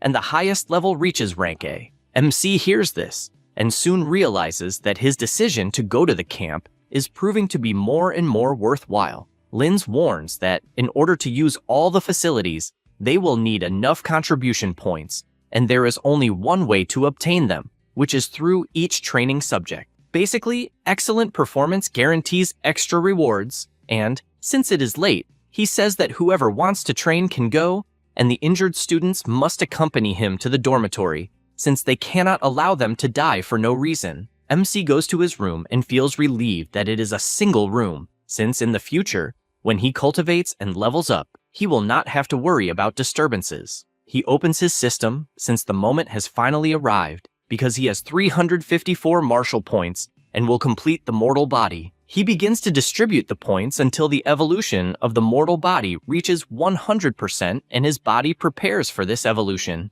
The power begins to spread throughout his entire body until the enormous pressure gradually dissipates until it completely calms down. He finds it incredible, since just an explosion of physical power already has such strength, and he reads in the system that the talent obtained was the supreme body, a resistance with the greatest physical strength among all bodies in the world. He admits that he has never heard of it, and also notices that the spiritual grade is at 0%, which means that the supreme body can still level up and will probably be extremely challenging. He cannot hold back his excitement, since he needs to test exactly how great the strength of that supreme body is. He picks up his spear to go test it, but is startled when he sees that the weapon is made of rank C alloy, and just by holding it, he almost broke the metal, and he becomes worried since they are very expensive, and he even spent a fortune. Only then does he remember that, in fact, he found that spear in the middle of the forest, and, from that moment on, he will gather contribution points as quickly as possible to exchange it for a rank A spear. He puts on his jacket, imagining that he will earn contribution points just by using a weighted vest,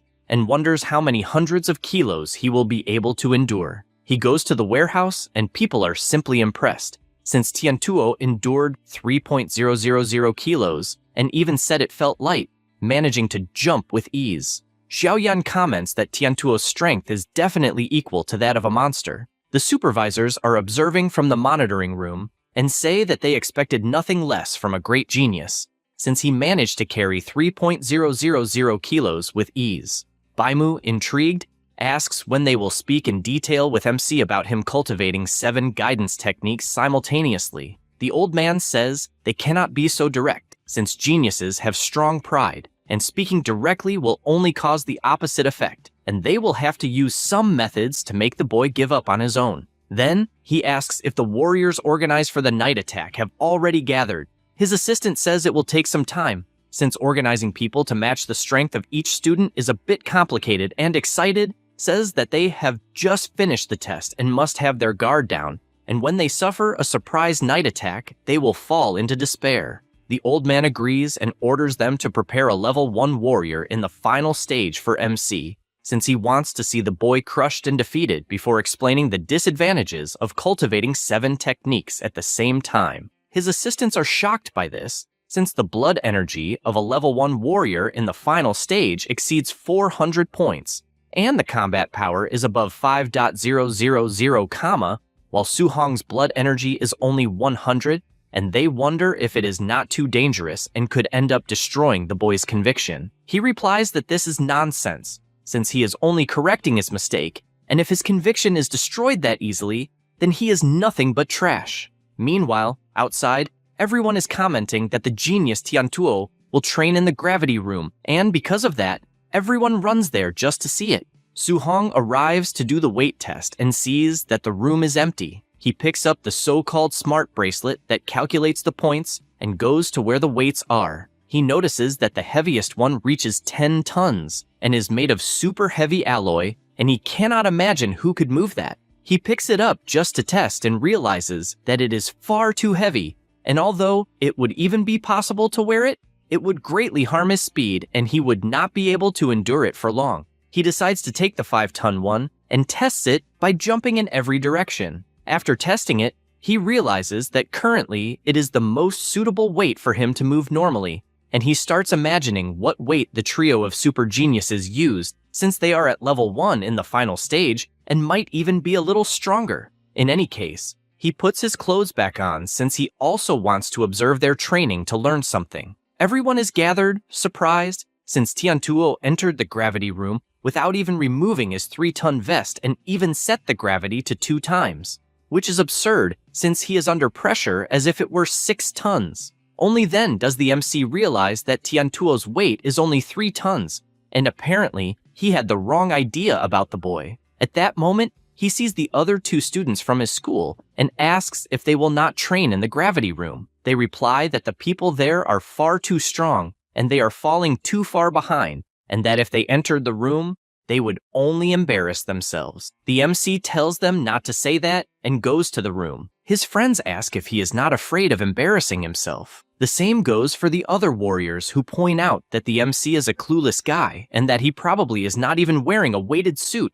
and wants to try to surpass Tiantuo by multiplying the gravity. Su Hong enters the room since he knows that a gravity room costs a fortune and only influential families could afford one, and therefore he cannot let this opportunity pass. Inside, he reflects that he is wearing a vest of 5,000 kilos, and if he doubles the gravity, it would be as if he were wearing a vest of 10 tons, and he would only endure it for a few minutes. Because of that, he sets it to 1.5, since that way, he will be able to endure it for longer. However, he feels his body becoming extremely heavy. People begin to mock him while watching through the big screen, and say that he set the gravity to only 1.5, and is not even wearing a vest, and that he definitely is nothing more than a weakling. The MC begins to meditate, thinking that he could expect nothing less from such an expensive gravity room, since the difficulty of cultivating the guidance techniques increased a lot, but the cultivation speed accelerated drastically. 2 hours later, he continues meditating, but is completely exhausted. He notices that except for the thunder and flame techniques, all the others have increased 1 level, and his blood energy increased from 126 to 130 points. He turns off the device since he is confident that the movement room and the ferocious beasts room must be just as incredible as the gravity room. He leaves the room completely exhausted, and some warriors, seeing this, say that the last place finally came out, and since he is not wearing a weighted suit, it is pathetic for him to be sweating under a gravity of 1.5. However, he removes his shirt since the weighted vest has terrible ventilation and is making him die from the heat. Only then do the two boys enter a state of shock when they see that Su-hong is actually wearing a 5,000 vest, and that he was even using it inside the gravity room. They believe they saw it wrong, and think about asking how many kilos it actually has. His friend says that, judging by the fact that he finished in last place, he believes it is actually a weight of 500 kilos and not 5,000, and it was something so heavy that it felt like torture. But even so, it shows that the MC is not that weak. They say that one way or another he does not compare to Tiantuo at all. At that moment, everyone starts shouting that Tiantuo is leaving the room with 6 tons of pressure and endured it for 2 hours. They think this is insane, since the guy's physical resistance is definitely that of number 1 in the training camp, and if it were them, they themselves would barely be able to handle 500 kilos. The genius throws the weight on the ground, which falls with such force that it leaves everyone in the camp shocked by that weight. Tiantuo feels relieved, since he now feels light again. His partner admits that he cannot compare in strength and calls him to go to the movement techniques room to compare there. Tiantuo tells him to stop joking, since the guy is a practitioner of rank A movement techniques, in addition to having the wind attribute, so it would be idiotic to try to compare. Su-hong hears about this rank A movement technique and finds it interesting, since even having the supreme body, he is interested in a movement technique of such a high level. Everyone goes to the place and is surprised by Xinghe, since the guy is at level 10, while they themselves can barely reach level 3. The white-haired genius is so fast that their eyes can barely follow for a second, and he still has energy to show off, since petals of flowers are coming out from somewhere, and they have no idea why. The MC immediately copies the steps of the ascending Hong and analyzes them every second. Then, he begins to walk toward the machine, which draws everyone's attention. The MC starts dodging the lasers, and people cannot believe that he, just by watching, managed to copy Xinghe's movements, and they cannot believe it is possible to copy a rank A technique so easily. Su-hong, inside his system,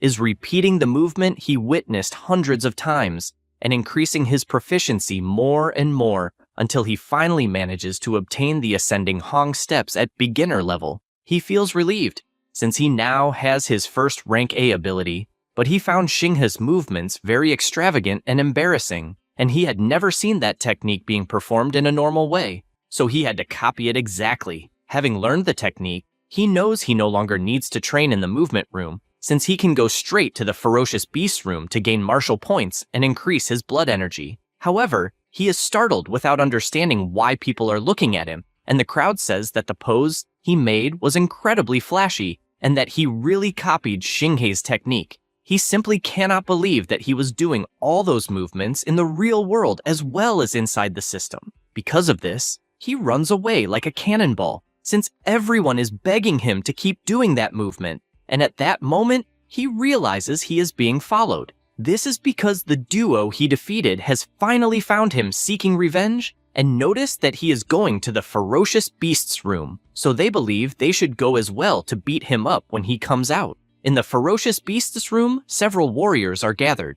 Tiantuo asks if Xiaoyan really wants to compete to see who kills more ferocious beasts, and she replies that she just wants to know which of them is number 1 in the training camp. He asks her not to believe that spiritual mental power can defeat the body of the wild god, since that would be underestimating it too much. She retorts that actually he is the one underestimating others. The MC watches and finds it interesting to see a spiritual mind master, since he has never seen one fight in person and believes it is better to watch first, since he can kill the beast later to gain points. On the big screen, he sees her flying, and this surprises Su-hong, since techniques that allow walking in the air are only used by great masters, and now he understands her specialty. She gathers energy in her hand and fires countless lasers that finish off all the supreme level beasts, and the MC finds this incredible, since in moments, she killed 3 black tigers of level 1 at the maximum stage. but he is curious about those rays of light. At that moment, another much larger tiger attacks from behind, but she simply paralyzes it in the air, making Su-hong understand that spiritual force can control and throw enemies by force. She uses her laser once more to kill the monster, and only then he understands that the rays of light are actually daggers. The MC trembles with excitement at so many different abilities he witnessed and knows it is no wonder that every spiritual master is absurdly strong, since they can easily crush ordinary warriors. Suddenly, everyone shouts, questioning what giant sword is that they are seeing. This is because Xiao Yan materialized a giant sword in front of the black python, and with just one movement cuts the monster in half as if cutting butter. The MC is shocked by such power, since he was sure the girl did not have a weapon and that it must weigh several tons. Xinghe approaches the crowd and says that this is the exclusive martial ability of spiritual mind masters, which is also rank A. Everyone shouts that they have never heard of a martial ability exclusive to spiritual mind masters, and, to make it worse, it is another rank A technique. They soon deduce that Tiantuo must also have a technique of this level. He replies that obviously the guy has it too. The MC gets excited about this, since all three geniuses have rank A techniques, and he is even more certain that it was the best decision of his life to appear at that training camp. Tiantuo also goes on killing the ferocious beasts, but even killing with one punch, they realize he is using only ordinary physical strength. Su-hong reflects that the guy has no intention of using his martial ability at that moment and decides to learn it later, since now he only wants to become a spiritual mind master. But his spirit is still at 26, and as far as he knows, it is necessary to have more than 100 spirit points to become a master. He becomes more and more motivated, since he is eager to gain the remaining 73 points, and will kill as many monsters as possible. The duo of bullies seeking revenge sees the MC entering the monsters room and decides to follow, since no one is paying attention because they are focused on Tiantuo's screen, and it is the perfect chance to beat the MC. However, they are shocked, since in the room where Su-hong is, he is doing something impossible to imagine. The boys ask if he really wants to kill himself, since he is challenging a dozen ferocious beasts at the same time, and all of them are at the upper stage of level 1, and this is complete insanity. They ask if they shouldn't call the instructor to save him, since the MC is going to die in seconds, and they lament because they won't be able to get their revenge. Su-hong orders them to begin, and the monsters all charge at the same time. He dodges the first attack and, without hesitation, fires his laser, finishing off 2 monsters at once. Then, he starts attacking all the others around him. The 2 boys remain shocked, since as far as they know, an initial stage warrior shouldn't be able to do that, and they notice that the technique he is using seems familiar. Only then do they conclude that it is the cloud steps of Xinghe. The boy finds this impossible, since the MC is a student from the first school and shouldn't have access to such a high-rank movement, and they wonder if he learned it just by watching a genius perform it. His friend tells him to forget about revenge, since the 2 of them together probably wouldn't stand a chance against the MC, but Li Jun rejects the idea, saying he doesn't care whether the MC comes from a great family or not,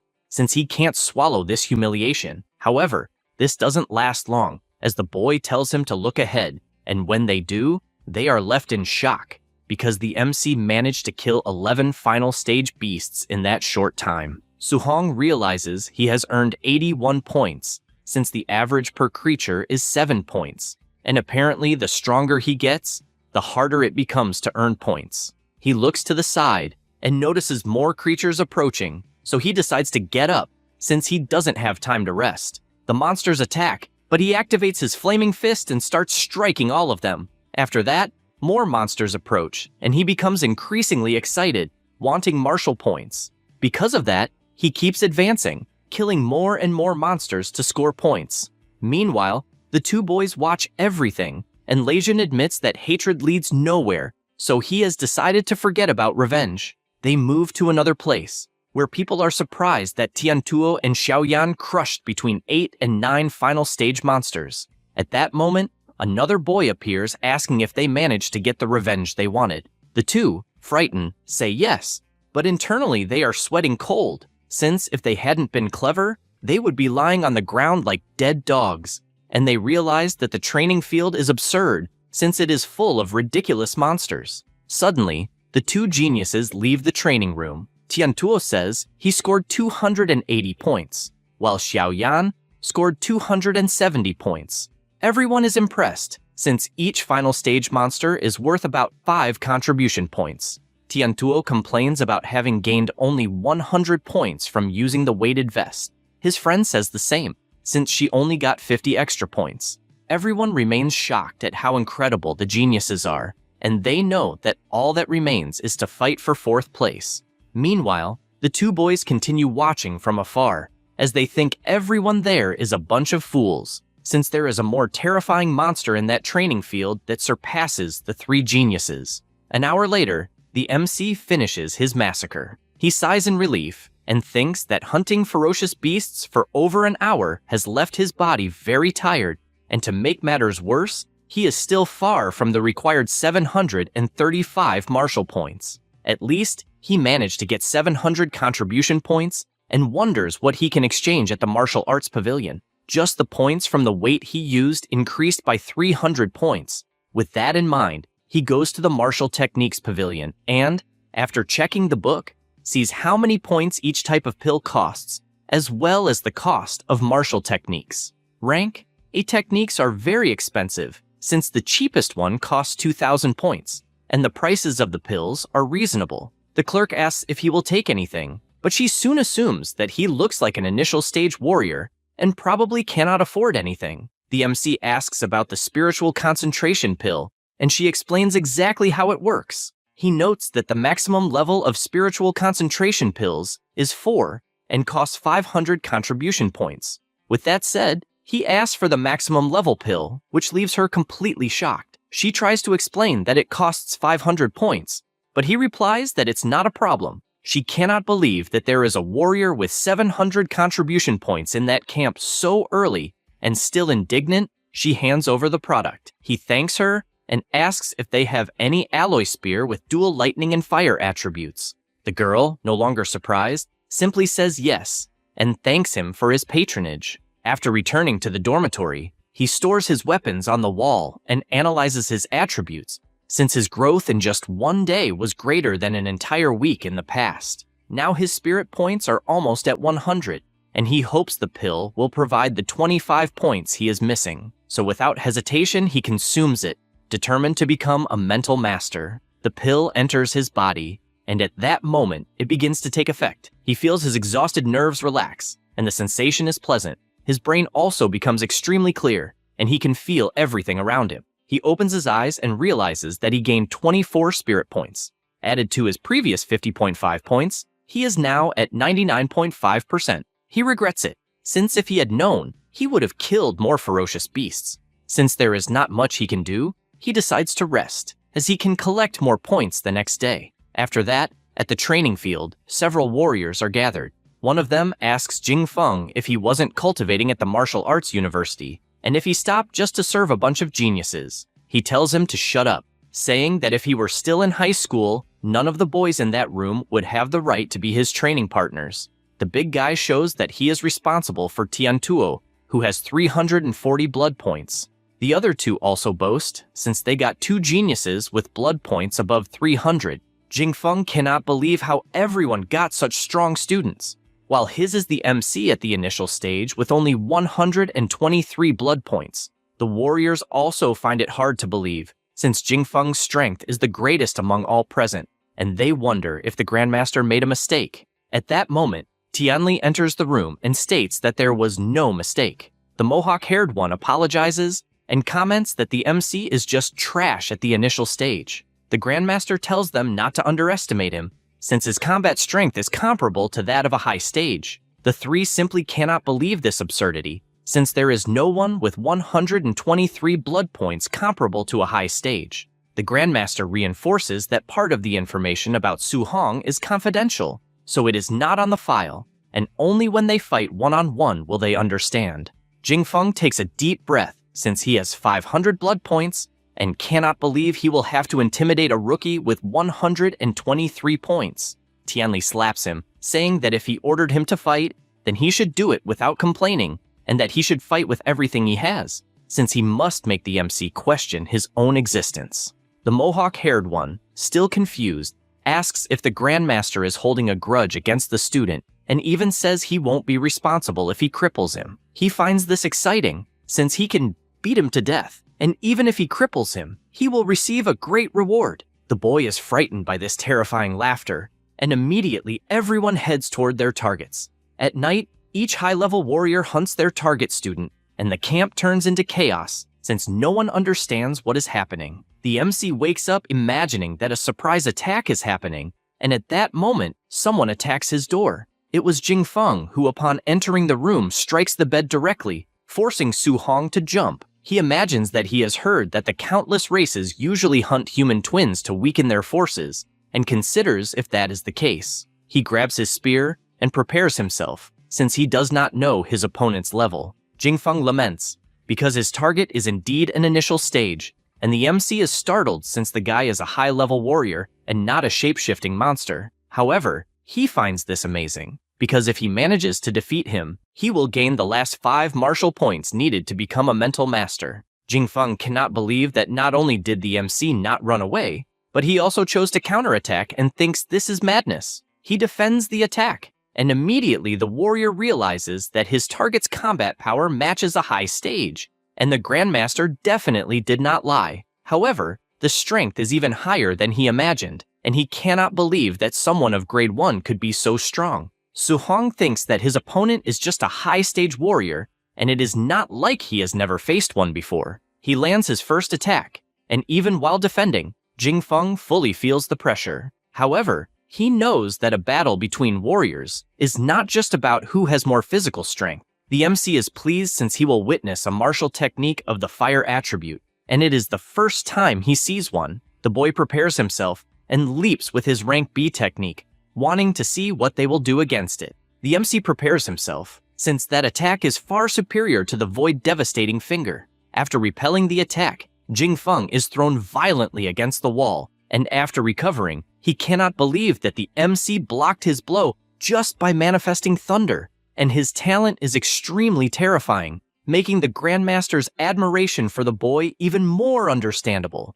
Jingfeng comments that it is indeed a pity that his target does not know any spear technique of the thunder attribute, since otherwise it would be a much more difficult fight. Su Hong replies that he indeed does not know any such technique, but decides to add the fire attribute to even things out, and becomes enveloped in the mixed power of thunder and fire. The warrior simply cannot accept what he is seeing, since someone fused 2 attributes, something that should be impossible. He cannot accept this, since attributes repel each other, and it is a truth that every warrior knows. He starts to break into a cold sweat, since attribute fusion, especially thunder and fire, was only a legend. The MC wastes no time and advances, and Jingfeng, with little way to react, uses his blazing flames. But the spear repels the attack, and to make matters worse, fires a powerful thunder blast that causes absurd damage to Jingfeng, to the point he considers this power ridiculous. The attack was so strong that it made a hole in the wall that threw him far away.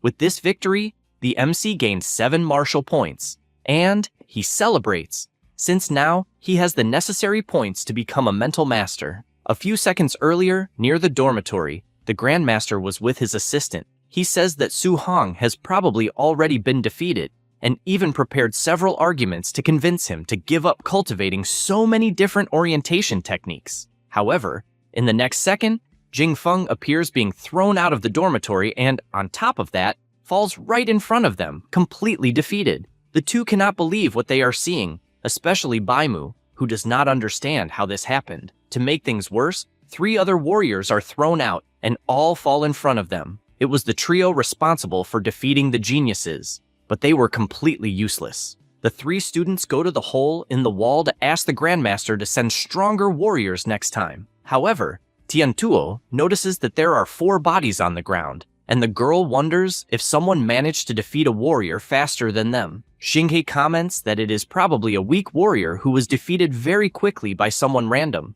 Baimu is outraged by these comments, since Jingfeng is the strongest among the 4. The Grandmaster analyzes the situation, since he can understand the trio of geniuses winning because they are at the final stage. But the MC, who is at the initial stage, defeating a grade 2 faster than all the others is madness. He tries to imagine how he did it, and whether he has a high-level technique or an elite physique. At that moment, Linz appears shouting that something serious has happened. Tianli interrupts, since he does not want to know if any student died, because it is normal for some to die. He replies that no, and that in fact it is about the MC, since he used attribute fusion against Jingfeng.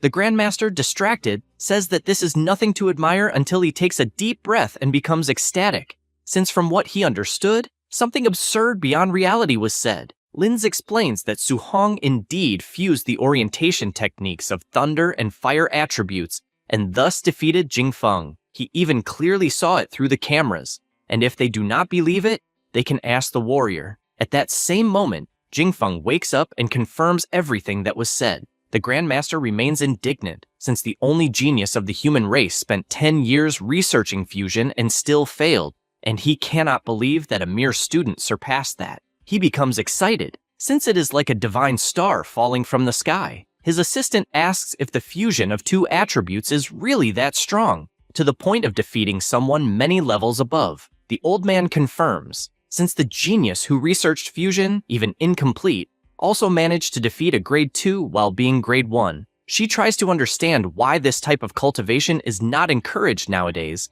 If the combat power is so absurd, and even being difficult, there is still a chance for the fusion to work. He explains that many people tried in the past, but discovered that attribute fusion is not only extremely difficult, but also has a huge chance of ruining the cultivator. However, what happened with Su Hong is an exception, since he achieved this in less than a month.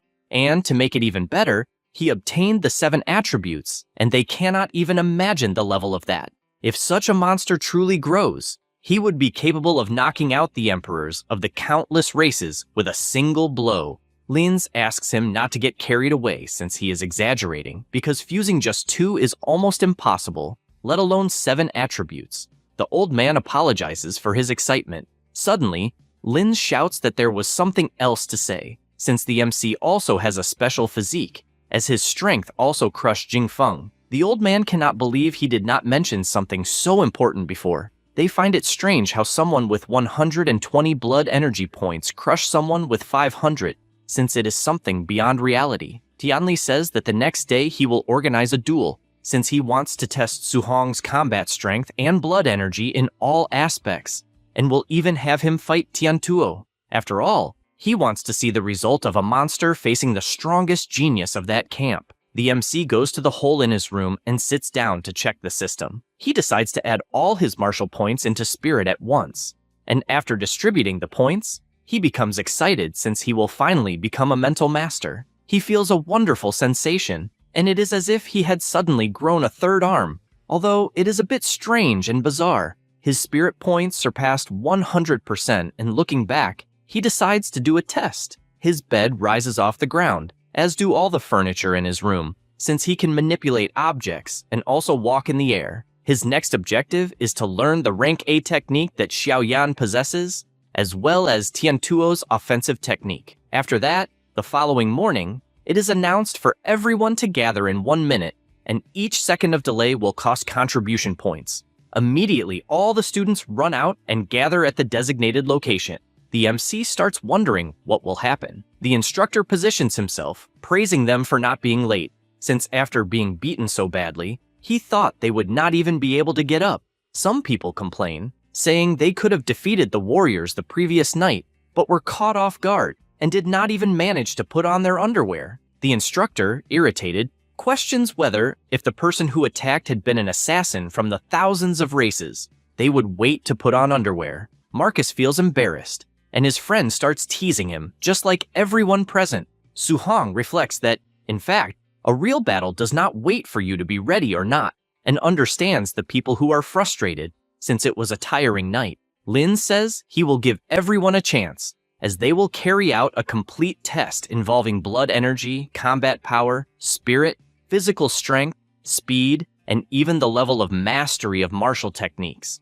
After the test, they will make an overall combat ranking, and the 10 best students will receive daily rewards in contribution points. Everyone already knows that the top 3 will be the trio of geniuses, As for the MC, he is only intrigued about what the reward for first place will be. Linz tells everyone to be quiet so they can go to the test location. They go to the temporary testing field, where there is a grade 2 strength meter. The Grandmaster observes that, in fact, Su Hong hides very well among the crowd, not drawing anyone's attention. One of the boys gets full of himself, thinking the Grandmaster is looking in his direction, but the MC knows this is a misunderstanding, as he is aware that the old man is actually looking at him. Tianli announces that he decided at the last minute that whoever ranks first in the overall score will receive, as a bonus, a rank A martial or movement technique. Everyone is surprised by the generosity, but they lament, as the prize will go to Tiantuo. The genius finds it interesting, since rank A techniques are difficult to obtain, as even influential families only have a few. Xiaoyan is excited about the possibility of choosing any technique, just like Xinghe, since he wants a skill that matches his Cloud Steps technique. The MC realizes that this time he will not be able to hold back, as he needs another rank A technique. The Grandmaster likes his gaze, as he wants to see how strong a young talent can become, and announces that the first fight will be Xinghe's, the second Xiaoyan's, and the third Tiantuo's. The students are surprised, as the test will start with the top 3, and no one else will have the courage to go, as they do not even want to imagine who the 4th member will be. Just as they think that, the old man points out that the MC is the 4th. As he suspected, he realizes that the Grandmaster has his eyes on him. The members of his school question whether he somehow offended the Grandmaster, since he had very bad luck. The others think it is absurd to place the 3 strongest first and then the weakest. Believing that this must be some kind of motivation for the other students, they move on to the first test, which is physical strength, and the cloud-haired comments that this test is not his strong point. He throws his punch at maximum power and scores 4,013 points. Everyone is surprised, as a score of 4,000 without any technique is incredible. The MC imagines that, if Xinghe can use a rank A movement technique, then his attack techniques must not be bad. Being at least rank B, the boy attacks again, using the hidden Cloud Gale Fist, and this time scores 5,642 points. The students are terrified, as this score is standard for a grade 2 warrior, and this coming from someone who claims physical strength is his weakness. Just by seeing the technique, the MC managed to copy it, but thought it was little that the score only increased by 1,600. Xiaoyan prepares for the test and scores 3,253 points. Su Hong knows it is normal for a mental master to be weak in physical strength, since what matters is spirit. She takes a deep breath and activates her attack technique, and once again, the MC copies the ability, finding it incredible how the training field is fantastic for acquiring skills. He wonders how many techniques he will manage to learn that day. The girl prepares and strikes the machine with her ability, achieving 5,942 points. The crowd is surprised, as it is a higher score than Xinghe's, and compared to the normal attack, it almost doubled the score. Meanwhile, the MC continues meditating, as within his space he is practicing the technique he just learned. After practicing for a while, he realizes that the ability can materialize anything, not just weapons, but even chairs, benches, or fierce beasts. However, the more solid the materialization, the more mental strength it consumes. With his current strength, it seems difficult to learn the ability immediately, so he decides to learn it slowly, since Tiantuo will enter soon, and he needs to see his martial technique. The genius prepares, while everyone celebrates that the barbarian god will show what he is capable of with his overwhelming strength. Su Hong wonders what the difference is between her sovereign body and the body of the boy called the barbarian god. Tiantuo prepares, as he wants to show the gap between everyone, and delivers a powerful punch to the machine, leaving everyone shocked, as the machine almost could not withstand such force. The Grandmaster praises him, and the genius thanks him, saying he will proceed with the martial technique. The MC is happy, as he will finally see Tiantuo's offensive technique. The genius gathers energy in his hand and prepares to attack. Tianli is surprised, as that is the Infernal Bone Flame Fist. Su Hong immediately learns the technique, and as far as she remembers, it was in the Martial Pavilion, costing 2,800 contribution points. Tiantuo does not hold back and delivers a powerful punch to the machine, achieving 7,534 points. It is enough to leave everyone in ecstasy, as it is a higher score even than elite grade 2 warriors. Once again, the Grandmaster praises him, and the boy thanks him for such words. The old man tells the MC to step forward for the test, and everyone starts mocking him, saying it is absurd to send trash to take the test right after 3 legends achieved the highest possible scores. The old man warns that first, he must use only a punch with pure physical strength without any martial art. He says that is fine, and after preparing himself, takes a deep breath and advances, as he is determined to receive this reward. His punch is so strong that it explodes the place, and his score is 6,551. The Grandmaster realizes he underestimated the boy far too much, as his strength is monstrous.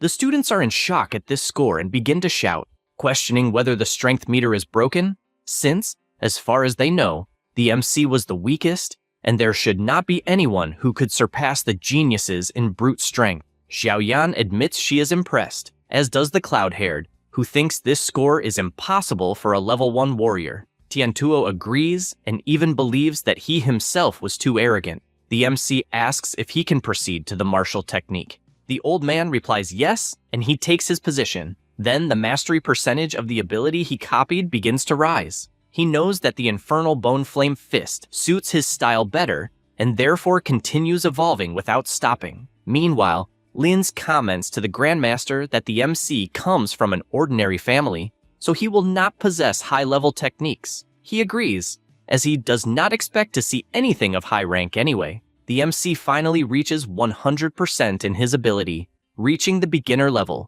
The people, seeing the power in his hand, shout whether it is not Tiantuo's ability and have no idea how the MC obtained it. He prepares himself, as he wants to see his offensive power using a rank A technique, and punches so hard that the entire hall trembles. The students ask if this is ridiculous, since it made the whole hall shake, and upon seeing the result of 9,013 points, they are in shock, as it is the standard for a high-level grade 2. Lins cannot accept how monstrous Su Hong is, considering he is at the initial stage with 123 blood energy points, and that makes no sense. The 3 geniuses do not accept what they are seeing, as 9,000 points is too high even for a grade 2, and they believe that he is hiding his true blood energy points, possibly exceeding 500. However, the MC takes the next test, and his blood energy only rises to 137, and they find this ridiculous, as it is impossible for someone to be so strong with so few points. Su Hong leaves the testing machine, and the Grandmaster asks everyone to be quiet, as they will proceed to the real combat test, since they need to evaluate the dual ranking in combat. He announces that the competition will be by challenge system, so they can choose their opponent. When no one else dares to challenge him, he will be the first to receive the rank A technique as a reward. Without hesitation, Xinghe calls the old man and says he wants to challenge Su Hong. He imagines that although the MC's combat strength is considered invincible, his blood energy is far too low, so he only needs to use his movement technique to dodge the attacks. However, the old man rejects the duel. He does not understand why until the Grandmaster announces that the 3 can go together against Su Hong. This makes the trio of geniuses furious, as apparently they are being greatly underestimated. The old man asks what the MC thinks, and he says he has no objection. They ask to prepare, as they will shove that arrogance down his throat. The instructor orders the start immediately, and the 3 advance with everything. Xinghe imagines that he will unleash a Gale Fist and then retreat, and when the boy is occupied, he will attack from the flanks, since with his speed, no one can react. However, his 2 friends shout for him to be careful, as in the blink of an eye, the MC appears behind him, and without holding back, attacks aiming at his face. However, the boy manages to dodge in time, and thanks his companions, reinforcing that apparently, Su Hong's speed is not normal, and therefore they must be careful. Su Hong feels his body strange and knows it is mental force, as it is the first time he has felt this sensation, and it is quite uncomfortable. Knowing this, he decides that his next target will be the girl, and moves at high speed using the rank A technique. She cannot believe that she is witnessing the cloud stepping technique. The other 2 consider that perhaps he has dual attributes instead of just fire. Tiantuo positions himself, asking the team to pay attention, and advances with his infernal bone flame fist. The MC is not intimidated and also prepares with the same ability. However, Xiaoyan enters the battle and holds his body with her mental control, making him realize that this class is more troublesome than he imagined. In addition, Xinghe also appears attacking from another side. The Grandmaster, observing the fight, believes that he was hasty in making him fight against 3 at the same time, since a mental master is extremely difficult to deal with, as once controlled by this class, one must either break free with brute force or use stronger mental power to counter it, otherwise it is useless. He believes that the MC has enough physical strength to escape, but is startled to see him smiling. The MC, exerting more and more force, manages to free himself from the mental control, and this causes Xiao Yan to spit blood, as her ability was dissipated by brute force. He grabs the hand of one and the leg of another. All the students are in ecstasy, as the MC not only freed himself from mental control, but also blocked the attacks of 2 other geniuses. He spins the 2 into the air, and holding tightly, slams them against the ground, causing massive damage to both. The students cannot believe what they are witnessing, as Su Hong is being excessively cruel in his attacks, as he left the 2 unconscious from so many blows. He takes a deep breath and looks to the side in the girl's direction, but without hesitation she asks him not to approach as she surrenders.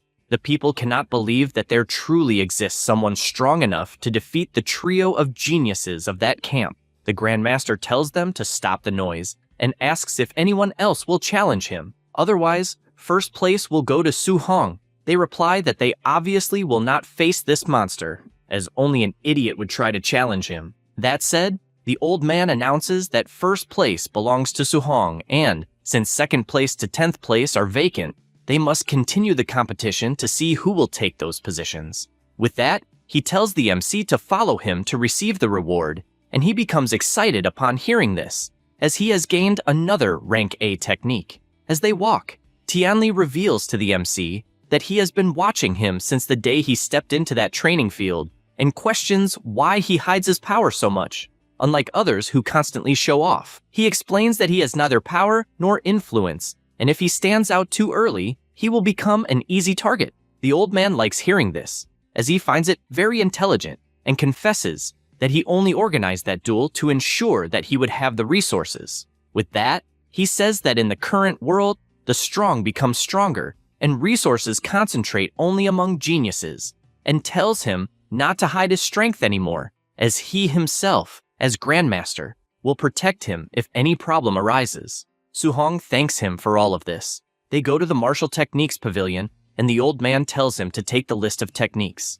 He asks him to look carefully, and the MC asks for a suggestion on which would be best to choose. Before that, Tianli asks which techniques he already masters. He replies that he knows the Infernal Bone Flame Fist, the Cloud Steps, the Gale Fist, and the Void Devastating Finger. The rest are low level. The old man does not believe the abilities he heard, as most of them belong to Xinghe, and asks if by chance he managed to learn them just by watching the boy perform them. He replies yes, and once again, the Grandmaster concludes that he is facing a monster.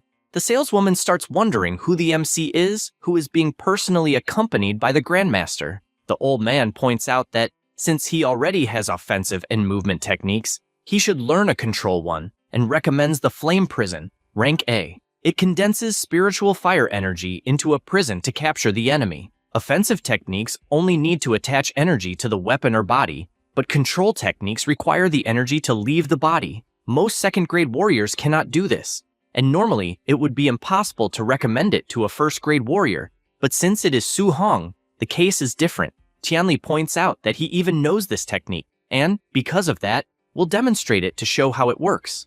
Immediately the MC thanks him, and the old man, activating his fire attribute, creates a cage of flames and explains that although the power of control techniques is inferior to attack techniques, their utility in combat is enormous.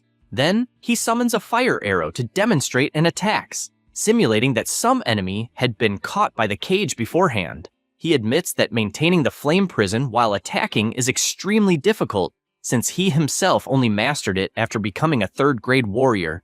Immediately, the MC refuses this technique, since even the old man had difficulties, so he will pick an easier one. The Grandmaster cannot believe he gave up so quickly, and internally thinks that geniuses are usually proud. But a monster like Su-hong knows how to listen to advice, and that means his future is limitless. However, reality is different, since during the demonstration the MC copied the flame prison technique, and since he already obtained it without even receiving the reward, he took the opportunity to pick another technique. The Grandmaster thinks about which technique he can suggest and recommends a defensive one. Su-hong noticed that it is an Earth attribute one, the Deep Earth Armor. It condenses Earth energy on the surface of the body to create a powerful defensive armor. He gets excited, since combined with his incredible physique, he will have powerful defense. And so he agrees. The old man takes advantage of the situation and asks what special physique he has. He answers that he has the sovereign body. He says this and imagines it is the strongest body among the 3,000 existing physiques, and that there is a chance the old man will give him many techniques upon knowing this. However, Tianli comments that he has never heard of a physique with that name. The MC laughs and says that he actually made it up. The old man finds it strange and believes it is an unregistered physique, but thinks it must be something superior, since he was able to withstand a punch from Tiantuo, who has the barbarian god body, and he has never seen the strength of a first-grade warrior reach that level. Suddenly, his communicator rings and he asks what it is. Baimu says that the point system shows that Su-hong was still wearing the weight vest during the fight against the trio of geniuses. The old man, not believing this absurdity, asks if he was wearing the vest during the fight against the trio. The MC replies that yes, since if he took it off, he would not earn as many contribution points. He tries not to have a heart attack from so much shock, since he needs to learn that common sense no longer applies to Su-hong. Therefore, he tells him to forget about these points, since if he continues to succeed in challenges, rewards will not be lacking. With that said, the saleswoman says she will help return the weight vest and the MC thanks her. She boasts about being a respected second-grade warrior, but becomes terrified, since the moment he released the weight, it slammed hard into the ground. She asks how many kilos that vest weighs. He says it is 5 tons. The old man, observing this, no longer knows what to think, since the MC defeated the 3 strongest, and did it while using a weight of 5 tons. He calls his little monster, since he wants to give another rank A technique, as he remembers that he uses a spear, and Grandmaster Jianglin also uses one. Because of that, he himself has a rank A lightning spear technique, whose power is one of the greatest among techniques of that level, and he will take him to a duel against that Grandmaster's student, and, if he wins, he will give him the technique. The MC thinks this is not right, but the old man does not care, since his friend is annoying for always mocking others, and therefore needs to be paid back. In any case, he tells him to get ready, since they will leave for Yangcheng early in the morning. At night, the MC returns to his room, which is completely renovated. He focuses since he obtained many new techniques and needs to cultivate them so they all reach beginner level by dawn. Meanwhile, the old man calls his old friend and tells him to prepare the lightning spear technique, as he will bring a student to challenge his place. Jiangling tells him not to joke, since the Yangcheng training field produced a bearer of the wood spiritual body who has already advanced to 2nd grade. And in just 2 days, the boy has already managed to make spiritual energy leave the body with a rank A control technique. The student in question, in the middle of training, activates his ability and uses the wood prison. The vines attack the target but fall apart halfway. His master points out that control techniques are not something learned out of nowhere, and therefore, he should not be ambitious. The boy says he knows that, and even set a goal of 1 month to reach beginner level with this ability. Jiangling, still on the call, asks if he heard that, and says that the students he trains are not trash. The old man gets irritated upon hearing this, and the spearmaster warns that his friend will show up with a student, and asks him not to win too easily, pretending the fight is balanced. Otherwise, it would be boring. Chunfeng asks him not to worry, since he has talent for acting. On the afternoon of the next day, at the Yangcheng training field, the two finally arrive, and the MC finds his first experience flying under those conditions incredible. They land in the arena, and Jiangling welcomes them, and asks what kind of genius he brought. He introduces the MC as a spearman at the initial stage of 1st grade. Su-hong greets them, and the spearman asks if this is some kind of joke, treating an initial stage as a treasure. He imagines that a second grade against a first grade is an instant knockout and does not even know how his student will pretend a balanced fight. The old man tells them to start the duel quickly, since he wants to have dinner early. Everyone goes to the combat arena of the training field. The students wonder what level the MC is and hope he is not a weakling. Jangling begins by introducing his friend, who is a renowned grandmaster. Everyone finds this incredible. Then they introduce Su Hong, but emphasize that he is a first-grade warrior at the initial stage. Everyone becomes indignant, since a mere initial stage came for a challenge, while Chun Feng is a second-grade warrior who could defeat him with one hand. The boy tries to understand how he will pretend the fight is balanced against someone so weak. Jangling points out that if his student wins, the old man must teach a rank A technique to his student and immediately tells the MC that if he wins, he will teach the lightning spear technique as well as any other rank A technique. He thanks him for that, and Tianli, very excited, says his friend is really a good person. The guy does not understand this excitement, since it is definitely impossible for the MC to win this battle. The two position themselves in the arena, and the Grandmaster tells his student to be careful with his strength. He says it will not be a problem and draws his sword. He starts imagining how he will act, since it would not be good if he left a boy severely injured with a single blow. Next, he asks if Su Hong won't use a spear, since, as far as he remembers, he had one. The MC replies that for now, it's not necessary. That's because currently, he only knows a rank C skill, and if he used the spear, he would be at a disadvantage. Chun Feng, feeling underestimated since he misunderstood, finds this attitude very arrogant and, because of that, charges forward without thinking twice. As he wants to see how far this arrogance will go, he prepares his attack, but Su Hong easily dodges and instantly moves to the other side of the arena. Chun Feng realizes that his opponent is using a rank A wind style technique and finds that interesting. Because of that, he advances once more, since movement techniques are useless against his power. Then, he uses the wood prison, which grabs the MC's legs. He reflects that, as the Grandmaster said, control techniques are difficult to train, and, judging by it, the boy is a genius, so he will have to use force to break free. However, before he can even try, the magic dissipates, and Su Hong can't believe it, since the magic was far too weak. Chun Feng says he only needed to restrain him for a moment, and the MC, seeing him so close, prepares his fist and counterattacks. The boy realizes the punch is too fast, and that he will be hit before he can even attack. He creates a wooden shield, but the impact is so strong that it sends him flying, unable to understand how Su Hong has so much strength. The students begin to believe in the fight, since a grade 1 is managing to defeat a grade 2 despite the huge difference. Tianli laughs and asks his friend what he thinks.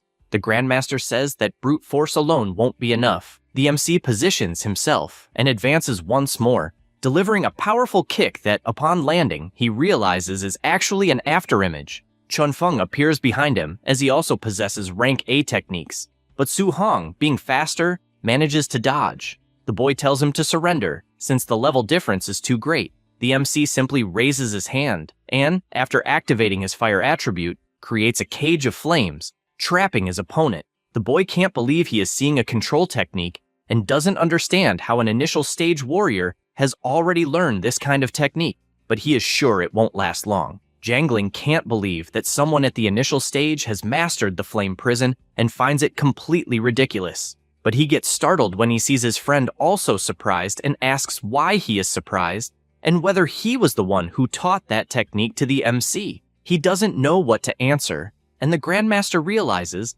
that first the boy used the wind attribute and doesn't understand where that fire attribute came from to create the cage. Tianli says not to be surprised, since it's multiple attributes, and there's no need for such astonishment. Besides that, they don't understand how the prison still hasn't collapsed. To make matters worse, the MC prepares his flaming fist, and the grass-haired boy, frightened, starts sweating cold, since, as far as he knows, attacking while maintaining a control technique is difficult even for a grade 3 warrior. Su Hong attacks toward him, and the boy tries to defend himself with his wood technique, but it is completely useless, as the blow lands directly, destroying the wood, the sword, and everything in front of it. The punch is so strong that it throws him against the cage of fire, burning his clothes. The fire begins to deal damage, and his wood protection starts regenerating his body almost immediately. Chunfeng tells him not to underestimate the healing power of the wood spirit body of a grade 2 warrior. Su-hong truly thinks a wood spirit body is incredible, a special physique, since the recovery capacity is absurd. But if that's the problem, then he decides it's time to unleash several punches, and during his sequence of blows, he considers that he won't be able to keep holding back forever. The grass-haired boy warns that it's useless, as he will never win through exhaustion, since a grade 1's endurance will never surpass that of a grade 2. That said, after taking the combo, he challenges him, wanting to see what happens first, whether the flame prison collapses or his own recovery runs out. The MC is aware that his fire spiritual energy is running out, and as soon as the flame prison's restraint disappears, the situation could turn. With that, he makes a movement that dispels the prison, and the boy laughs, asking if he has already given up and saying it's time to counterattack. However, he is startled when he sees something wrong with Su-hong's hand. He admits that the move consumes a lot of energy and that he didn't intend to use it at that moment. Chunfeng remains in shock, as never in his life could that kind of power be released by a grade 1 warrior. Immediately, he places his hands on the ground, since he cannot let the MC get close at all, and creates a wooden barrier using his technique. Su-hong carefully observes the obstacle in front of him, and, after preparing himself, delivers a punch so powerful that it completely annihilates the wall, hitting his target directly and sending him flying, leaving him knocked out. The people watching can't accept that someone so powerful has been knocked out with just one punch, especially by a grade 1 warrior at the initial stage. Jangling, indignant, asks his friend what kind of monster the MC is, and, even more surprised, wants to know if what he saw was a tribute fusion, and whether a child can really do that, since a young grade 1 warrior mastering something like that is simply impossible. He replies that it's nothing special, and didn't even want to mention that Su-hong mastered this attribute fusion in just 1 month. Another thing he also wasn't going to say, but says anyway, is that the MC has 100% affinity with all 7 attributes. Jangling no longer knows how to react to this information, and the Grandmaster continues boasting about how incredible his student is. The Spearmaster tries to process how it is possible for someone to be born with 100% affinity in all 7 attributes and still manage to fuse 2 of them in 1 month. Tianli tells him not to forget the promise he made, since he wants to see him give the rank A lightning spear technique, and the other technique will be the supreme thunder palm technique. The Grandmaster says that's fine, since it was promised. They go to the training room, and the MC prepares to learn these techniques. Jangling can't get out of his head the fact that there is a monster in front of him, since he has never seen anyone like this in his life, but gets to the point, saying that the lightning spear technique is what he will teach, and that it is called 9 spears that break the heavens. He channels electricity into his fist and says that this technique, every 3 movements, forms a form, totaling 3 forms.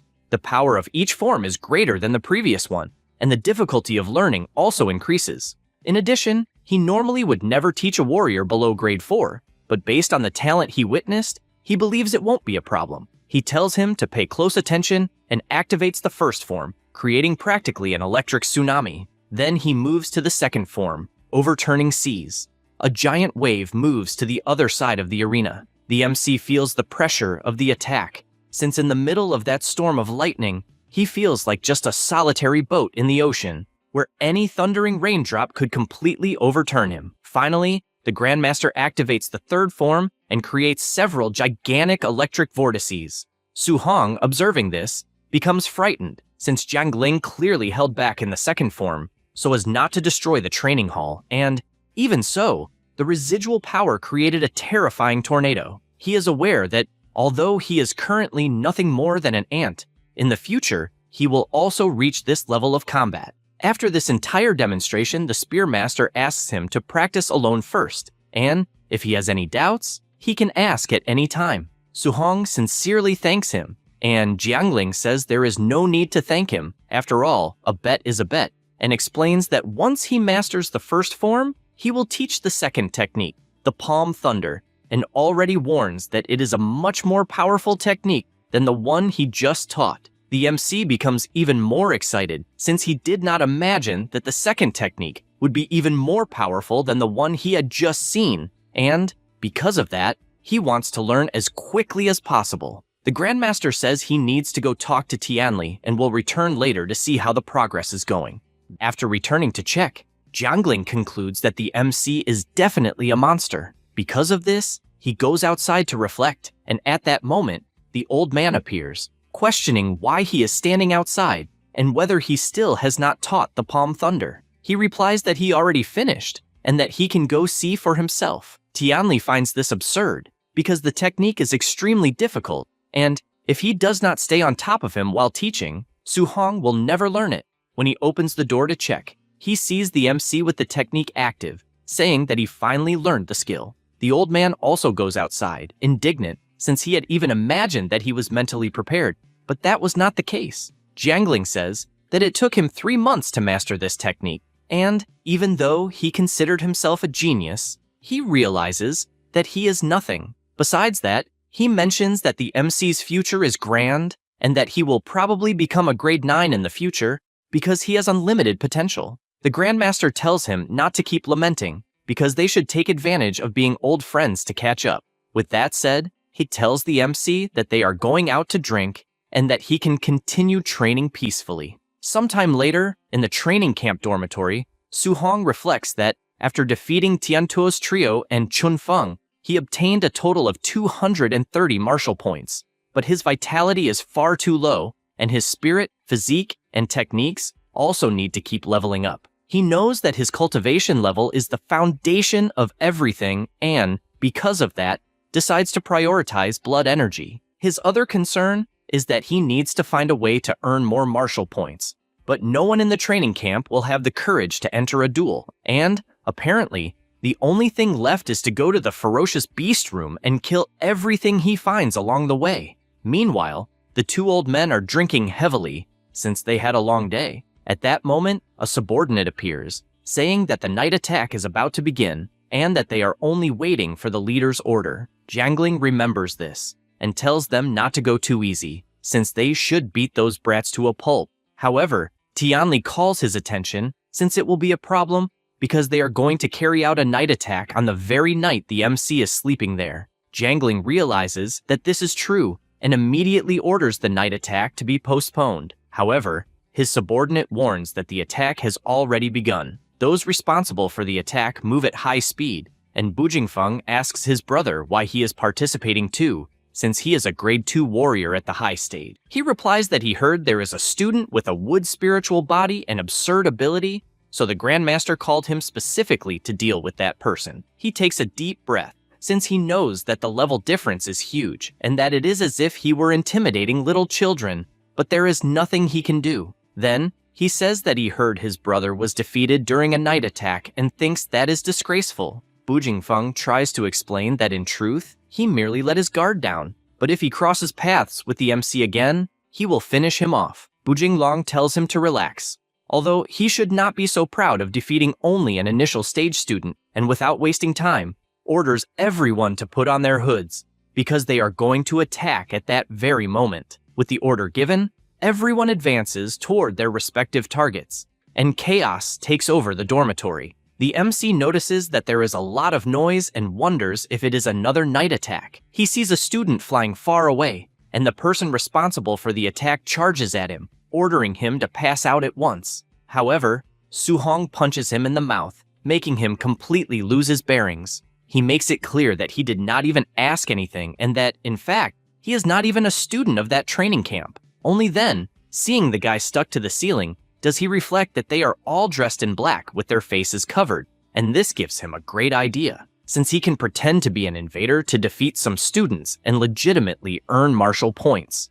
Even though he knows this is wrong, he thinks the idea is far too brilliant and needs to put it into practice. Meanwhile, the invaders are catching the students off guard, and at that moment, the MC appears in disguise, saying that he will help. The invader prepares to say that this sector is his, but he takes a punch to the mouth so strong that it breaks the wall. The student tries to understand what is going on and whether it is an internal fight, but sees the MC running away without even hitting him. even though that was supposed to be the invaders' objective. Su-hong celebrates, since they are all high level and he can fight without holding back. Knowing this, he goes around hitting everyone, whether student or invader, and after clearing the place out, he realizes that the first floor is complete and that he should go to the second. He barely reaches the upper floor and already starts clearing it out, earning points at an absurdly fast rate. Meanwhile, on the third floor, the invaders are observing how resistant Chun-Feng is, because he has terrifying recovery since he has been fighting Bujing Long for quite some time. At this moment, the MC appears, asking what the hell they are doing, because they are blocking the way. They ask him to watch the bizarre recovery that one of the students has, but the MC says there is no need and starts beating all of them up because he is dying to earn points. Bujing Long looks back, trying to understand why they are fighting among themselves, and Su-hong, aiming at the two of them, tells both of them to attack together for real.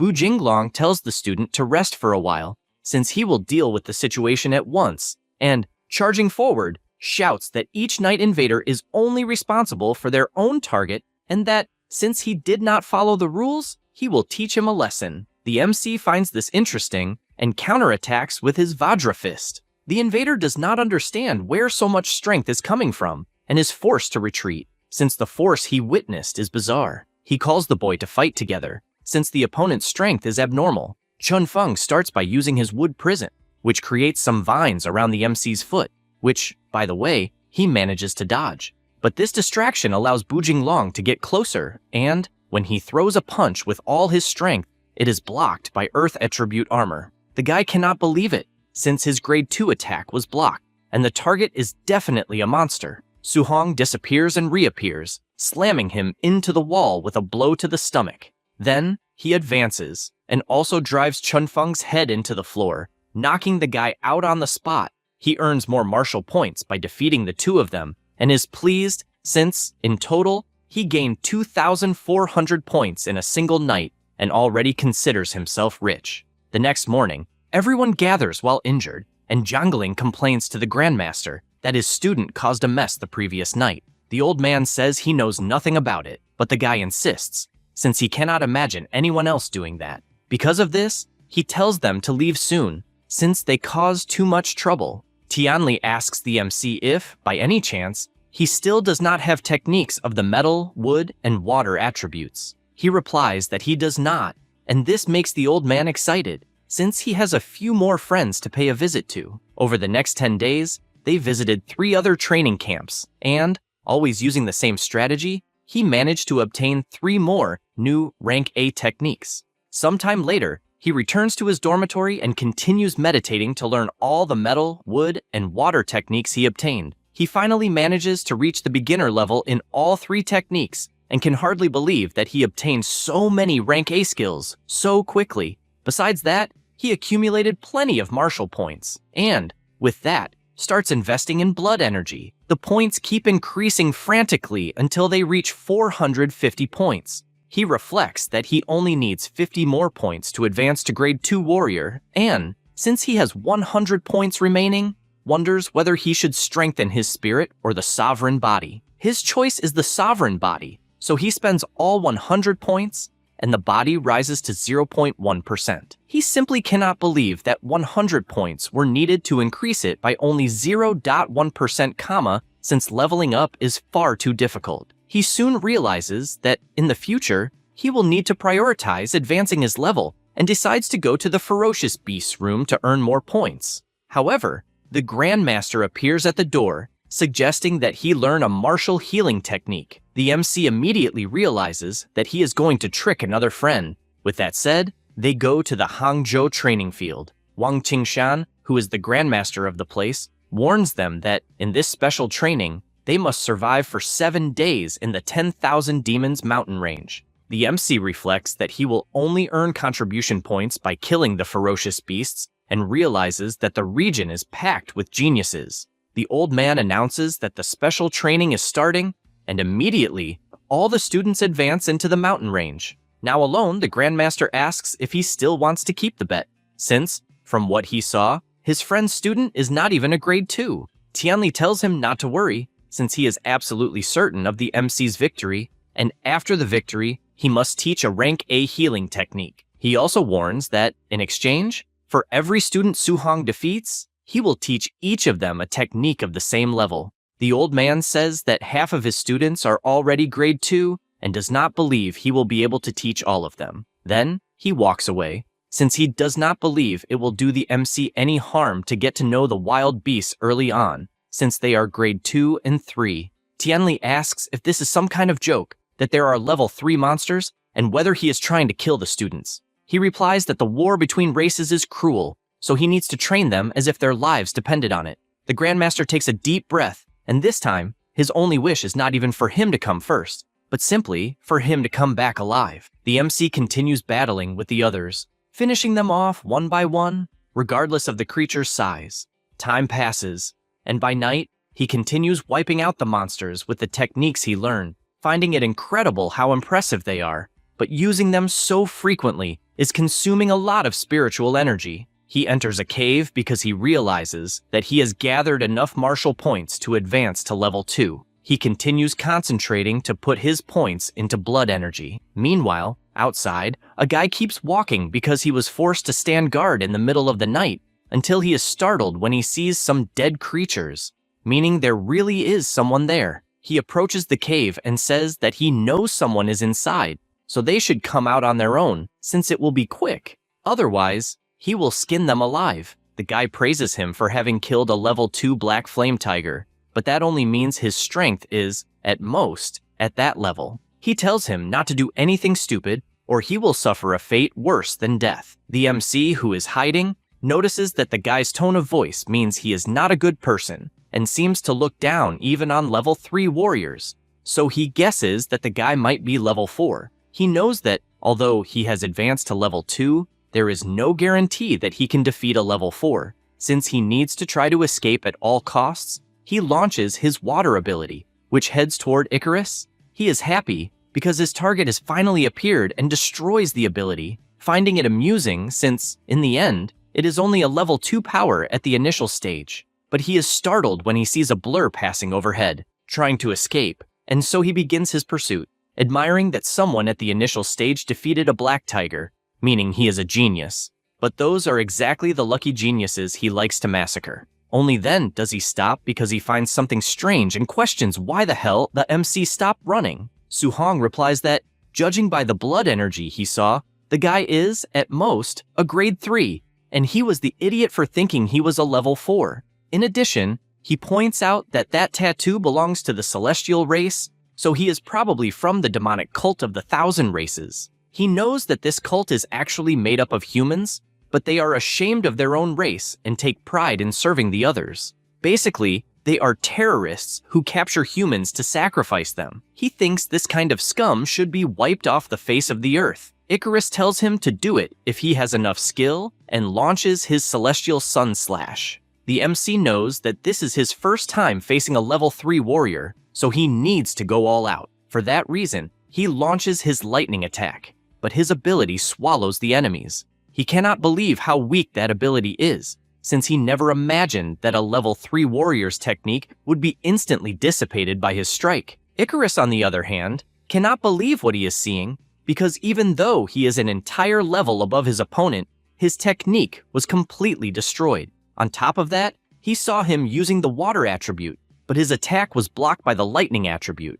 He tries not to get distracted and launches several attacks with his blade, but the MC is much faster and appears behind him. Once again, with his lightning technique, he uses the Invert the Seas ability, which forces the guy to run at all costs, since he realized that this power is far superior to his celestial sun slash. However, halfway through, his feet are grabbed by some lines, and the guy can no longer accept this, because he has already seen him use water, thunder, and now even wood. An electric explosion is caused at the location, and after the ability dissipates, he notices that the lunatic dodged using some kind of bizarre movement technique. The guy appears outside and thinks he was unlucky, because he imagined he had found an ordinary human genius, but instead ran into a monster. At that moment, the MC appears, wanting to see where he will run. Icarus screams in rage and tells him to feel the majesty of the celestial race. Su-hong calls him sick,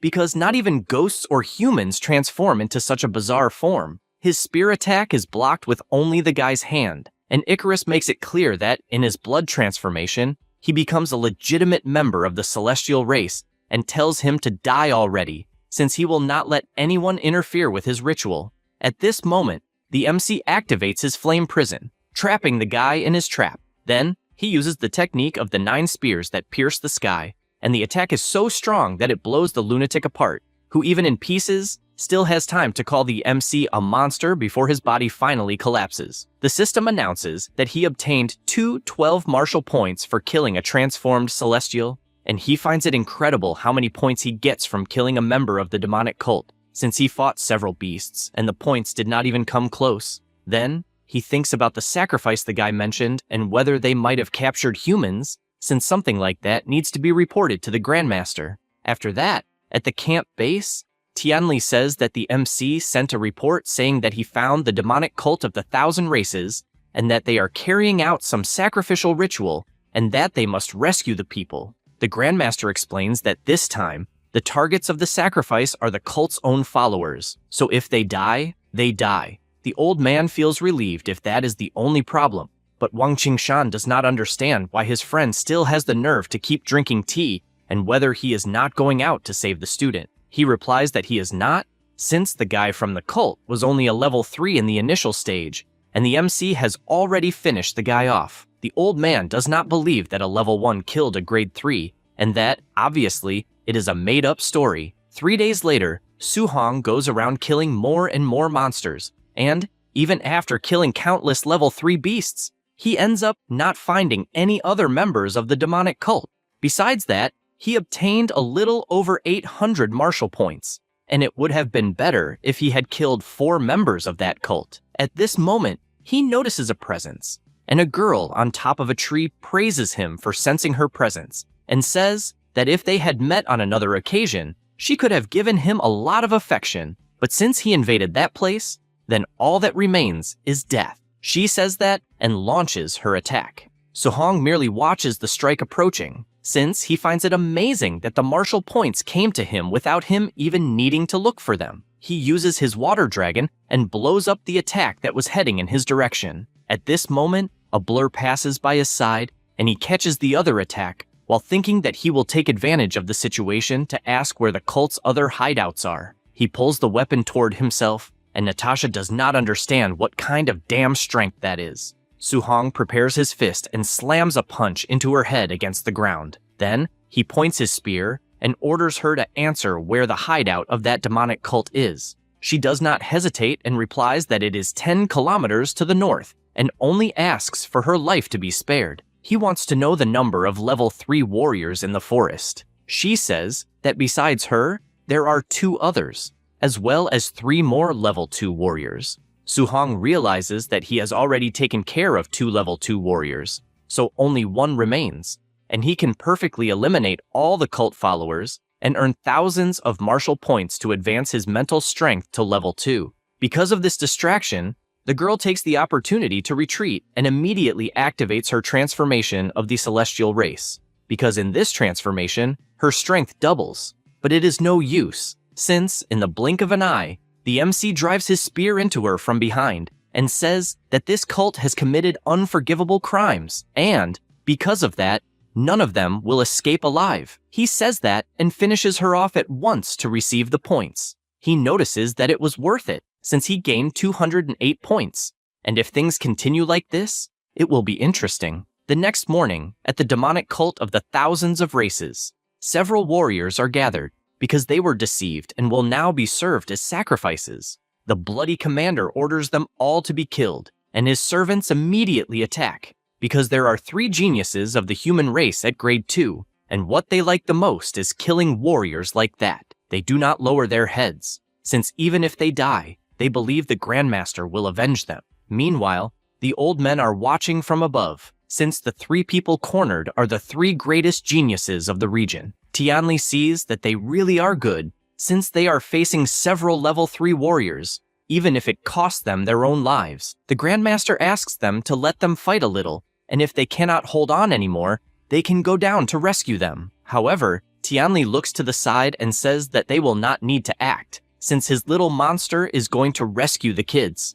Wang Qingshan asks if he is drunk, since someone at level 1 would not have the slightest chance of rescuing anyone against level 3 warriors. The tank of the genius trio tells them to retreat while he holds off the attacks, but they are all willing to die there together. One of the demons appears to finish them off, but the MC appears, attacking with his spiritual spear, and throws the monster against the tree, finishing it off in that same instant. The cult asks who the hell appeared, but it is too late, since Su Hong appears in front of them and uses his thunder palm, finishing the two of them off. Then, he annihilates the next target while asking if the three of them are all right. They cannot believe that someone is so strong to the point of killing so many level 3 warriors instantly. Above, the Grandmaster turns around indignantly, questioning his friend if, by any chance, his student possesses the Thunder Palm, meaning he is of the lightning attribute. But what he had requested from him was a healing technique, which is of the wood attribute.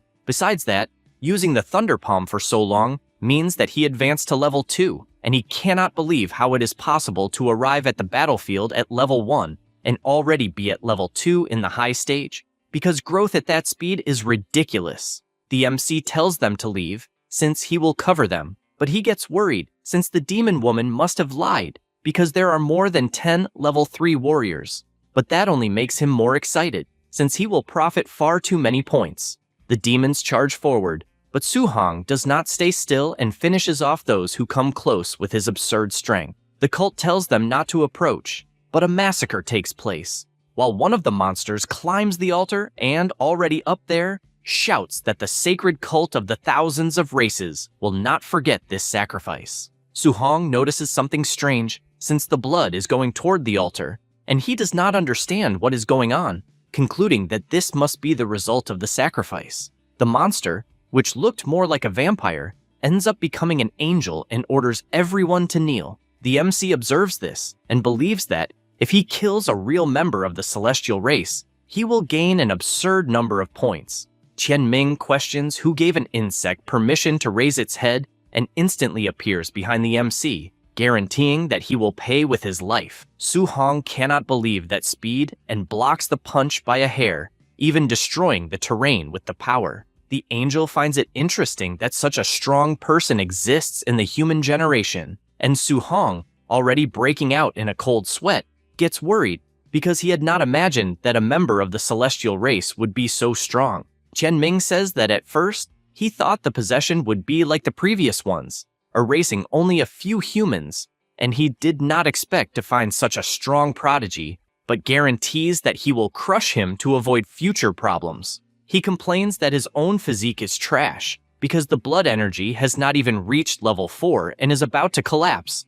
But he sees no problem, because level 3 at the high grade is more than enough to kill a worm with ease. The MC hears all of this, and realizes that this guy is not a real member of the celestial race, but merely a possessed human. Then, without wasting time, he launches an attack, and both of them begin exchanging blows. Tianli, watching the fight, admits that the body of the celestial race is truly impressive, since it is managing to exchange blows with the MC, but his friend is shocked, because that is not the point, since something must be wrong with Su Hong. After all, being able to fight against a celestial using only physical strength is impressive. The MC manages to land a punch that sends the celestial flying backward. He tries to understand what the hell this physique is, because not even on the battlefield of the heavens, while facing the geniuses of the thousands of races, did he suffer so much damage, and he is not managing to use all of his power because he is being repelled.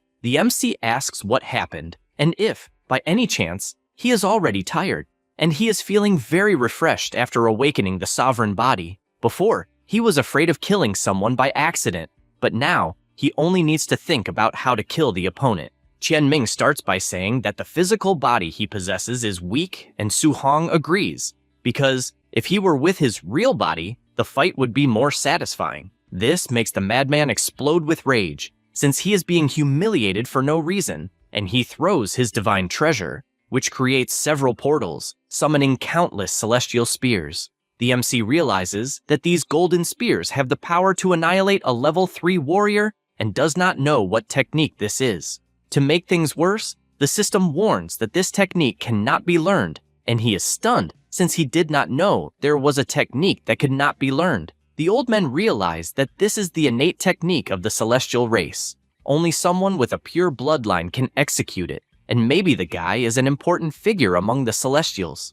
At this moment, Wang Qingshan asks them to quickly rescue Su Hong, since he is a precious treasure that cannot die. However, the Grandmaster asks them to wait a little longer, since he has not used all the trump cards he possesses yet. Then, without wasting time, he reveals that Su Hong has 100% affinity with the 7 attributes, and had already mastered the fusion of thunder and fire since level 1. The old man no longer knows how to react to this. Back to the battle, the Celestial admits that he needs to use everything to eliminate a future threat and launches all his spears at the same time. The MC admits that this guy is also the first one forcing him to fight seriously, and because of that, he activates his 9 spears that tear through the heavens. The power moves with such force that it destroys everything in front of it in Tian Ming's direction, who is struck while thinking that this is impossible to be happening. The place is completely destroyed, along with the enemy,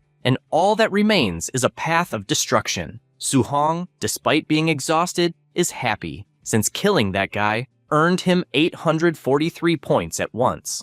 At this moment, the old men appear, and Wang Qingshan runs up to him, since, if he had not seen it with his own eyes, he would never have believed that a level 2 defeated a celestial. Su Hong does not understand this excitement, since he was just a member of the celestial race, and he knows that this was to be expected from a top 20 race of the heavens, since he forced him to use his trump card, and he cannot even imagine how terrifying the geniuses of that race must be. Then, he asks if he said something wrong, since the old men started acting strange. 4 days later, the special training ended. The MC came in first place, with an absurd difference in points. The crowd cannot believe those points, but the trio of geniuses does not think so, since they witnessed how incredible Su Hong is, and even all of them together would not be a match for him. In addition, they question where he is, since they wanted to ask for advice. But apparently, the Grandmaster kidnapped him to teach him the rank A technique he possesses.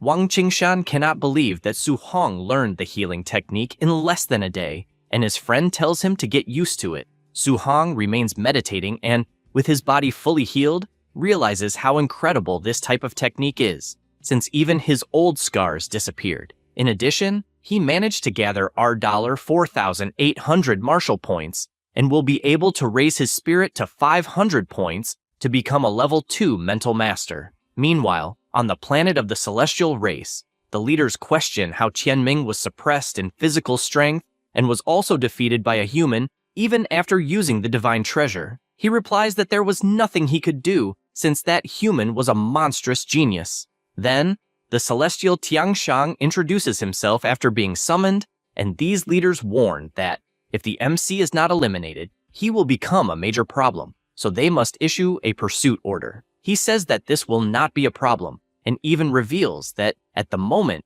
they still have not found the sacred object that is in the humans' territory, but they will continue searching with all their fervor. Meanwhile, in Xingcheng City, Tiantuo defeats a demonic bear, and the people watching think it is insane that he has already defeated several fierce level 2 beasts. This has been happening ever since the trio of geniuses was defeated by the MC. They spend the entire day locked inside the gravity room and the fierce beast room, and they exchange all their contribution points for strength pills. Even Xinghe is starting to look like a bodybuilder from training his muscles so much. And, in fact, the 3 of them can hardly wait for their rematch with Su Hong. At this moment, Yedqi, the Grandmaster, returns to the camp, and Linz asks where the MC is. He answers that the boy wanted to spend a few more days training in the forest, so he came back first. The supervisor gets worried, since the training camp will end in a few days, but the old man reassures him, since there is no way he will be late. 2 days later, at the top of a mountain,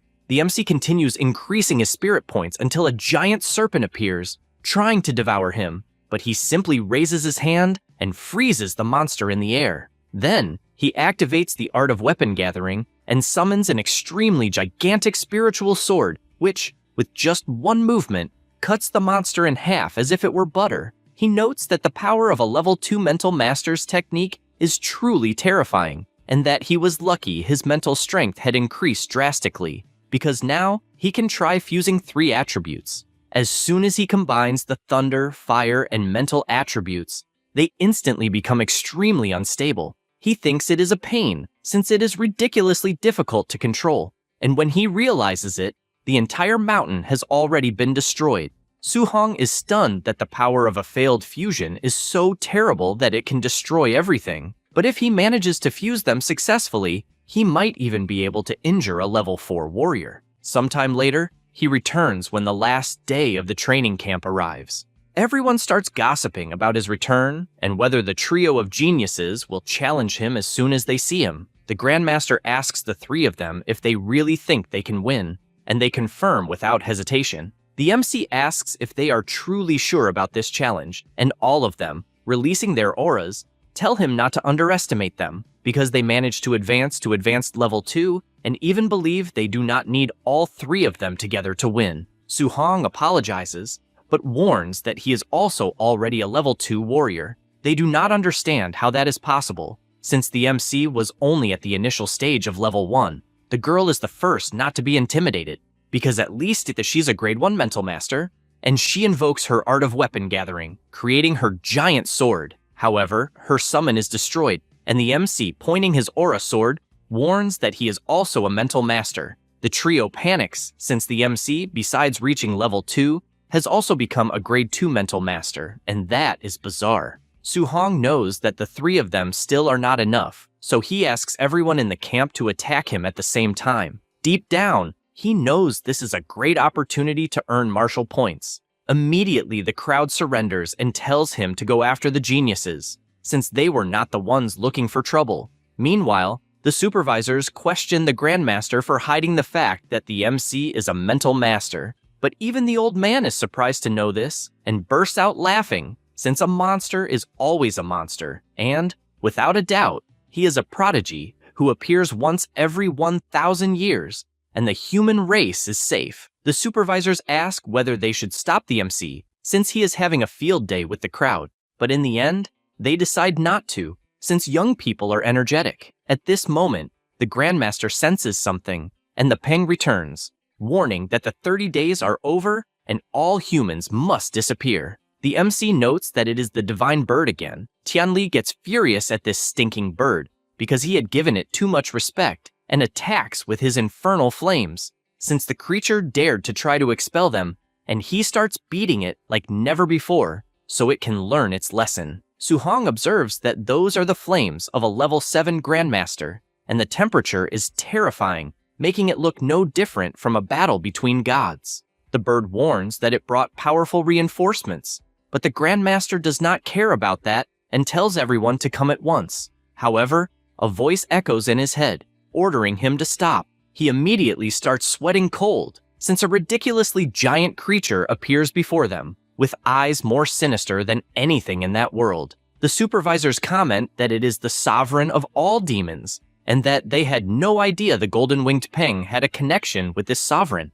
The MC is aware that this is the sovereign of all demons. It is one of the most powerful existences in the Cordillera of the 10,000 demons, and the weakest among them is level 9. There are even existences above that in the realm of kings. This colossal demon gets closer and closer, and the MC, sensing this magnitude, notes that even a level 7 Grandmaster becomes insignificant before a level 9 expert, and he himself, who is level 2, is as far apart as the abyss and the sky. This also worries him, because if a being of this level attacked the city now, he would not be able to protect anyone, and because of that, he knows he needs to become stronger to the point of reaching the realm of kings, so he will not lose to anyone. The Grandmaster praises the bird, since it even made friends with the sovereign of all demons. And, as the peng leaves, he reflects that, among all demons, humanity has an agreement with the sovereign of demons, and he cannot act freely. So, there is no need to worry about the creature oppressing the young people.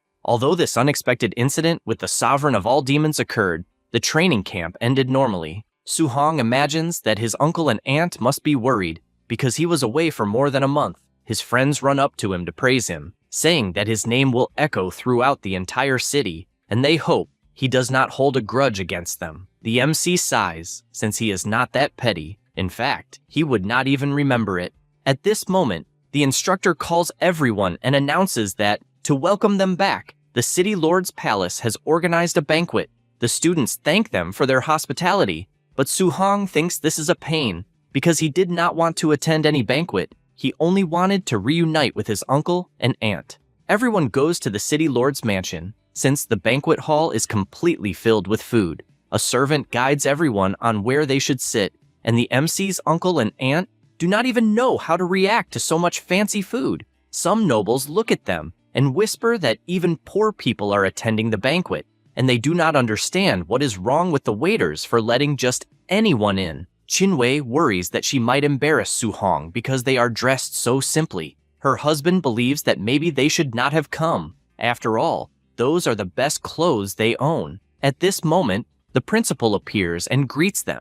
Because he recognized that they are Su-hong's uncle and aunt, they immediately stand up, and the principal asks them not to be nervous. The president hears all of this and rushes over to greet them, because she believes the MC is a very promising genius. The nobility cannot believe what is happening, because the school principal and the president of the association are greeting simple people, and they do not even know who the hell this Su-hong is. Meanwhile, at another table, Xinghe's father comments that the city lord's son has an excellent son who possesses the body of the barbarian god and must have conquered first place in the training with ease. The city lord comments that the other two families of his son's friends are also enviable, and one of them is even the only mental master of the generation, while the other possesses terrifying perception, mastering techniques such as the quick step. The girl's father confirms it, although he thinks that, compared to the body of the barbarian god, a mental master is probably stronger, and believes that maybe she took first place. Xingguan laughs at this, since he does not believe that his son lost while using a special movement technique. At this moment, the city lord slams the table because he believes that Tiantuo possesses the greatest attack power of them all. The three continue arguing, since each one thinks his child is stronger than the others, and the school director, hearing this noise, wonders whether the president of the association is not going to break up the fight. She replies that she is not dumb enough to draw the attention of a few show-off nobles, because she will want to hit them. Besides, she believes that when those brats arrive, the fun of those doting parents will come to an end. He notes that she really trusts Su-hong's potential, even though the brat is only a level 1 in the initial stage. Lingxian admits that this is female intuition. At this moment, a guy announces that the training camp bus has just arrived, and the nobles immediately stand up, since they cannot wait to receive their children. They go outside and simply cannot believe how injured their children are, and they cannot believe who could have done this. The greatest outrage comes from the north of the city, since his son is clearly worse off than all the others, and the girl says it serves him right, since he was stubborn and refused to give up, unlike Xinghe, who surrendered quickly and therefore got beaten less. They do not understand how the hell the three of them could lose, and become even more surprised when they realize that their aura has surpassed level 2, and for someone to defeat that level, they have to be some kind of monster. Tiantuo replies that this person is stronger than him. Xinghe admits that the MC is faster, and the girl finishes by saying that the guy's mental power is stronger than hers, and tells them to see it for themselves, since he is definitely a monster. All the students form a passage at the bus door, and the MC steps out from inside, complaining because he only wants to go home today and is sure that his uncles made good food. However, he is happy to see them present at the banquet. His relatives get ready to run, but Qinwei trips on the ground, only, before falling, she is paralyzed in the air by Su-hong's power, which leaves her amazed, because it was an incredible technique he used. They praise him because their nephew has definitely become stronger, and he tells them not to worry, since he came back safely. The city lord cannot stop trembling, because he is indeed seeing Su-hong as a level 2 mental master. Both the director and the council president point at each other, because they hid the fact that the MC was a mental master, when, in reality, neither of them knew. Deep down, they celebrate, since the city is prospering very well. Immediately, all the nobles get in touch to find out all of Su-hong's information, and there are even some who want to offer their daughters in marriage. At this moment, the city lord calls out to the MC, since he lives up to the title of the #1 genius of the city and hands him the keys to a mansion and another 3 million in cash, asking him to accept it, since it is the prize he prepared for first place. All the nobles know that this prize is just a facade, because the guy was certain that his son would return in first place. Wang Ni says that he can ask for anything in the future, and he will do everything he can to help. The MC realizes that the city lord is trying to recruit him publicly, and if he refuses, he will offend him. But if he forms this alliance, he will not be able to refuse the requests the guy makes in the future. He is aware that the city lord's power in Xingcheng is absolute, and that he definitely cannot offend him. Besides, having someone like that protecting his family will give him peace of mind to leave the city to train. He also has the Grandmaster, the President, and the Director as support, so he does not need to fear that the Lord will force him to do something absurd in the future. With this in mind, he sincerely thanks the city lord for his kindness, since he really does need his help, and points out that his aunt suffers from a rare illness, so he only asks for help with her treatment. His uncles are filled with emotion, and Wang Ni orders his employee to take care of the matter, guaranteeing the best medical resources available. Then, he asks if he wants anything else and tells him not to be shy. Su Hong says that he would also like to receive a weapon that matches his style. The mayor laughs and tells him to come to the arsenal to choose whatever he wants.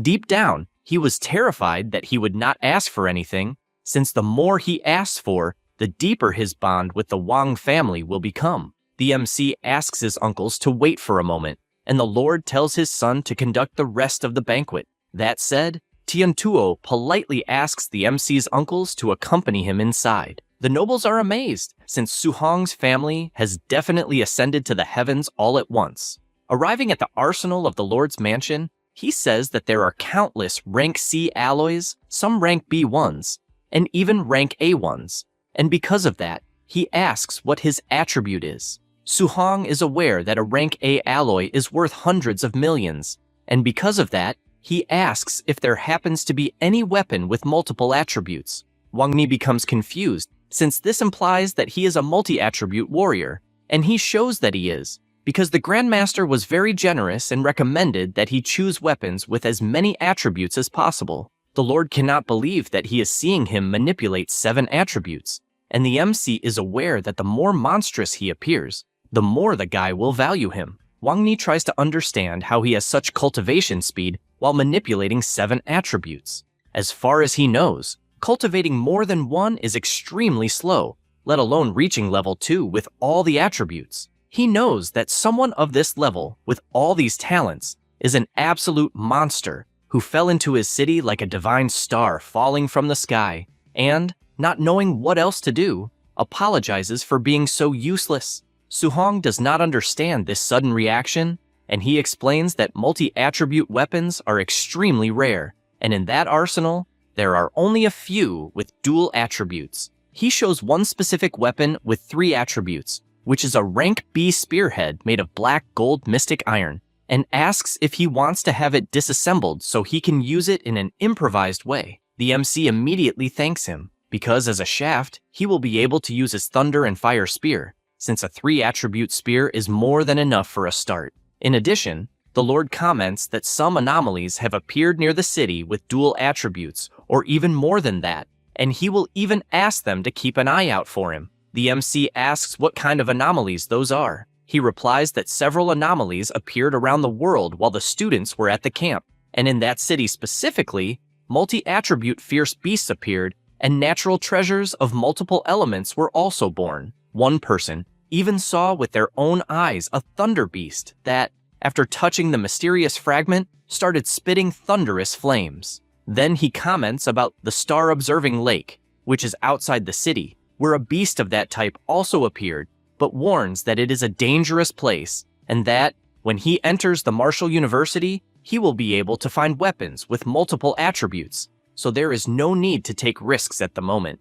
Su Hong thanks him for the advice. Several hours later, in front of the MC's building, people are amazed that the official limousine appeared in that place, with the city lord's license plate. The quarrelsome woman reflects that, if her son made her ride in a car like that, she could die happy, and thinking about it makes her hate Su Hong even more, since, if he had given up the spot, her son would have had a bright future. Because of that, she is determined to increase that family's rent until she drives them out. However, the door opens and the MC comes out with his uncles, who are surprised by everyone's warm reception. Muram goes to the woman since he wanted to talk to her because they received a mansion from the city lord and are moving the next morning. In addition, he asks her to return the rent they paid in advance.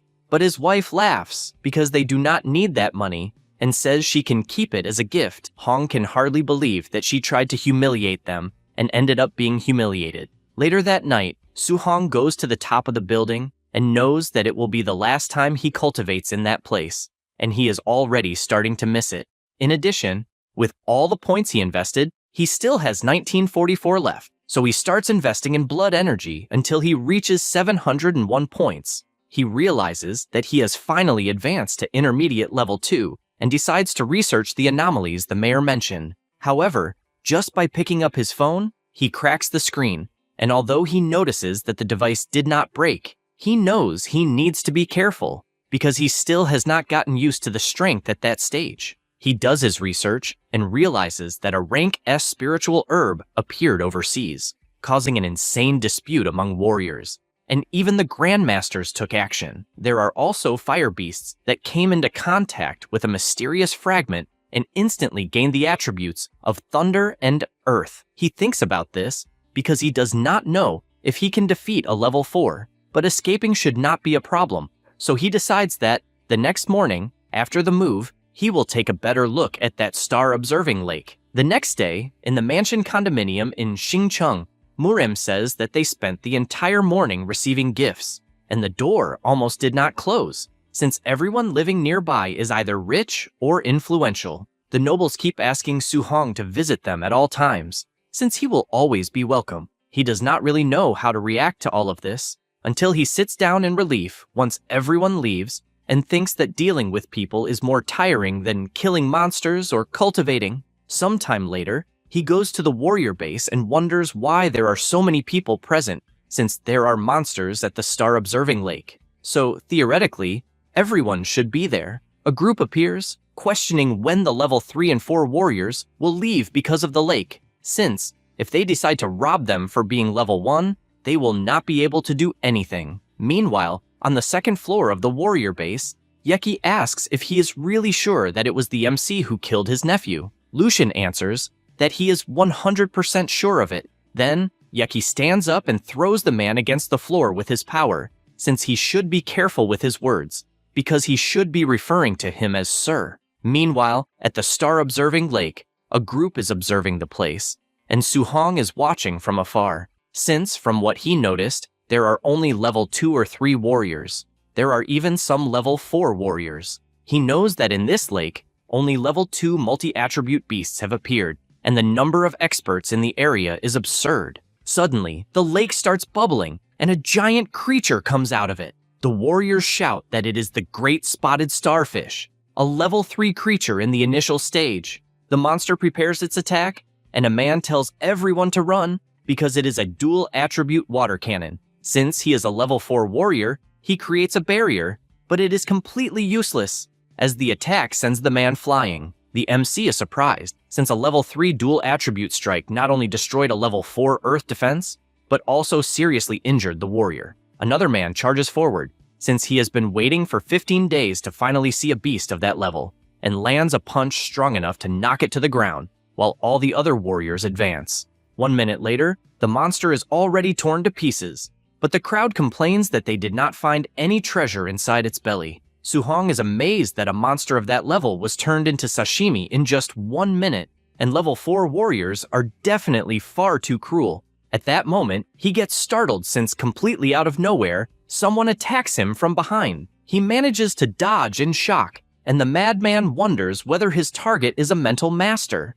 Su-hong quickly realizes that the man is a level 4, so he uses his crane steps to escape, since, if he had not used his mental power to slow down the attack, he would be dead. Other people appear, telling the boss that he underestimated the enemy and because of that, failed in the sneak attack. He notices that, on top of everything, he is also going to be chased by level 3 warriors, and on the other side, there are still 7 more people chasing him. The MC cannot believe this absurdity, since there are 10 level 3 assassins and 1 level 4 assassin just to kill a mere level 2 warrior. He decides to run away, since something of this scale is probably not even something the Lord could mobilize all at once, and he has no idea when he offended someone so important. The warriors cannot accept how the hell the MC is so fast, since he is using an extremely overpowered rank A movement skill, but they are determined to chase him until they wear him out. Su-hong hears this and finds it funny,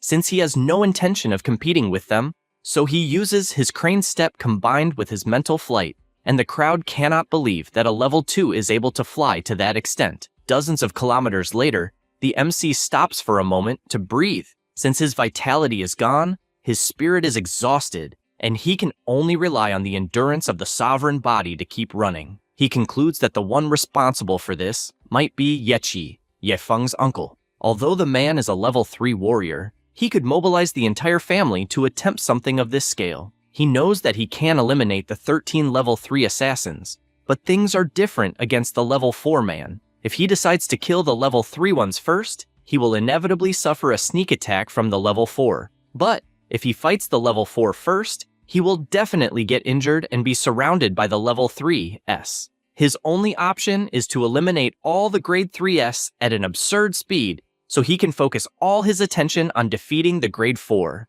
Kajin is so furious that he cuts a stone in half, because the information said that Su-hong was a mere level 2 with grade 3 power, but he had no idea that he was also a grade 2 mental master. The group starts to worry because, if they fail, they will definitely be dead. The level 4 tells them to shut up, since, if the MC returns to the city, he will only die even faster. At that moment, some people appear, asking him not to get angry, since Su-hong only revealed himself as a level 2 mental master the day before, and they did not have time to update the data, but tells him to consider himself a lucky man, since he will ask his servants to surround the target in the meantime. Kajin thanks him for the help, since he needs to tear Su-hong to pieces. The man looks at his locator and realizes there has been no reaction at all, so they should go to the next area. On the second day, the group finally finds the MC, and the fight drags on for 2 more whole days,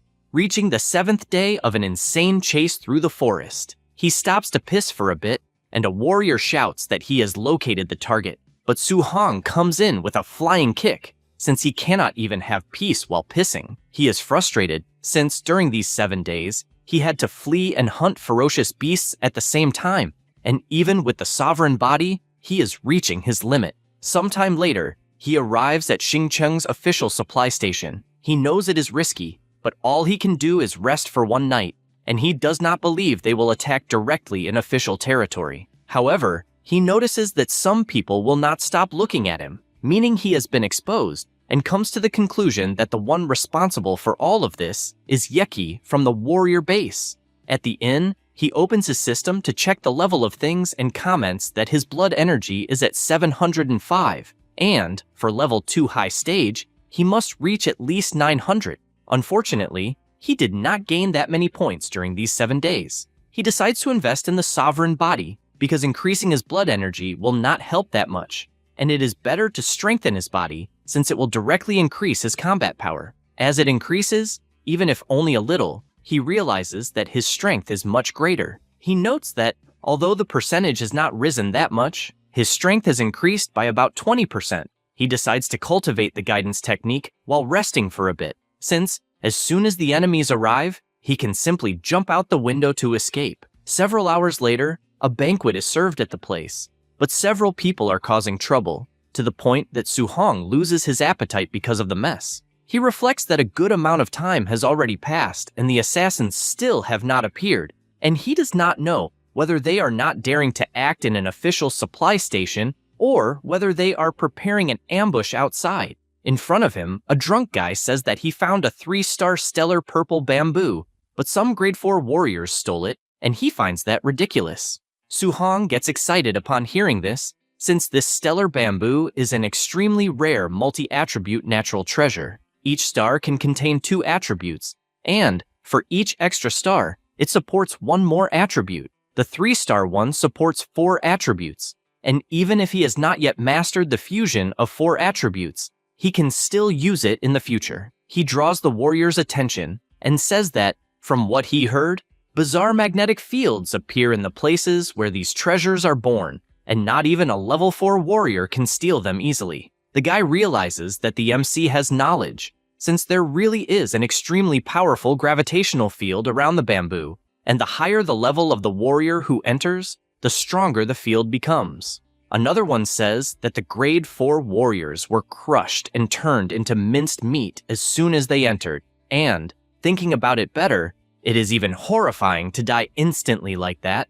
This makes Su-hong wonder whether his sovereign body could withstand such terrifying gravity. At that moment, an explosion happens in the place, and an attack goes toward him, cutting his table in half. He realizes that the assassins have finally arrived. The squad appears and asks why he stopped running, since he was so good at it. The people hide in fear, since someone at level 4 is leading 10 more people at level 3 to kill a young man at level 2, and he has no idea what he has gotten himself into. Kajin orders everyone to leave the hall immediately and asks Su-hong if he really believed they would not have the courage to attack an official supply station. Su-hong laughs, since, in truth, he had been waiting for them this whole time. The guy laughs, since he does not believe that a mere brat intends to eliminate all of them alone. The MC grabs his spear and, concentrating energy into it, replies that he will never know if he does not try. The level 4 warrior panics when he sees that the spear has 3 attributes and immediately retreats,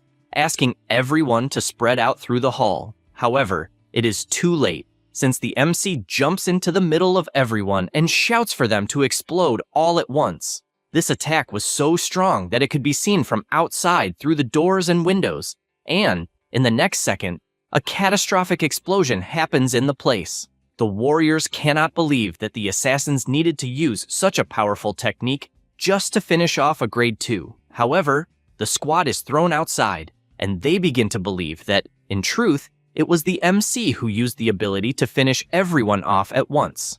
After the smoke dissipates, Kejin appears amid the debris and cannot believe the absurd power he has just witnessed from a 3-attribute technique, since the damn report did not mention this. He reflects that, as a grade 4, he was gravely injured even while being far away, so the MC, who is merely a level 2, definitely died, since he was at the center of the explosion. He laments that they suffered terrible losses, but at least the mission was accomplished, and that is much better than being executed by his leader. However, during this reflection, another explosion happens behind him, and when he turns around to see what it is, he comes face to face with Su-hong activating another ability. Kajin tries to counterattack in panic, but his target simply disappears before his eyes. He finally realizes what is happening and shouts for his subordinates to wake up quickly, because the MC is fleeing once again. The level 3 warrior, carrying his companion, asks what he said, but the MC drives his spear into him and,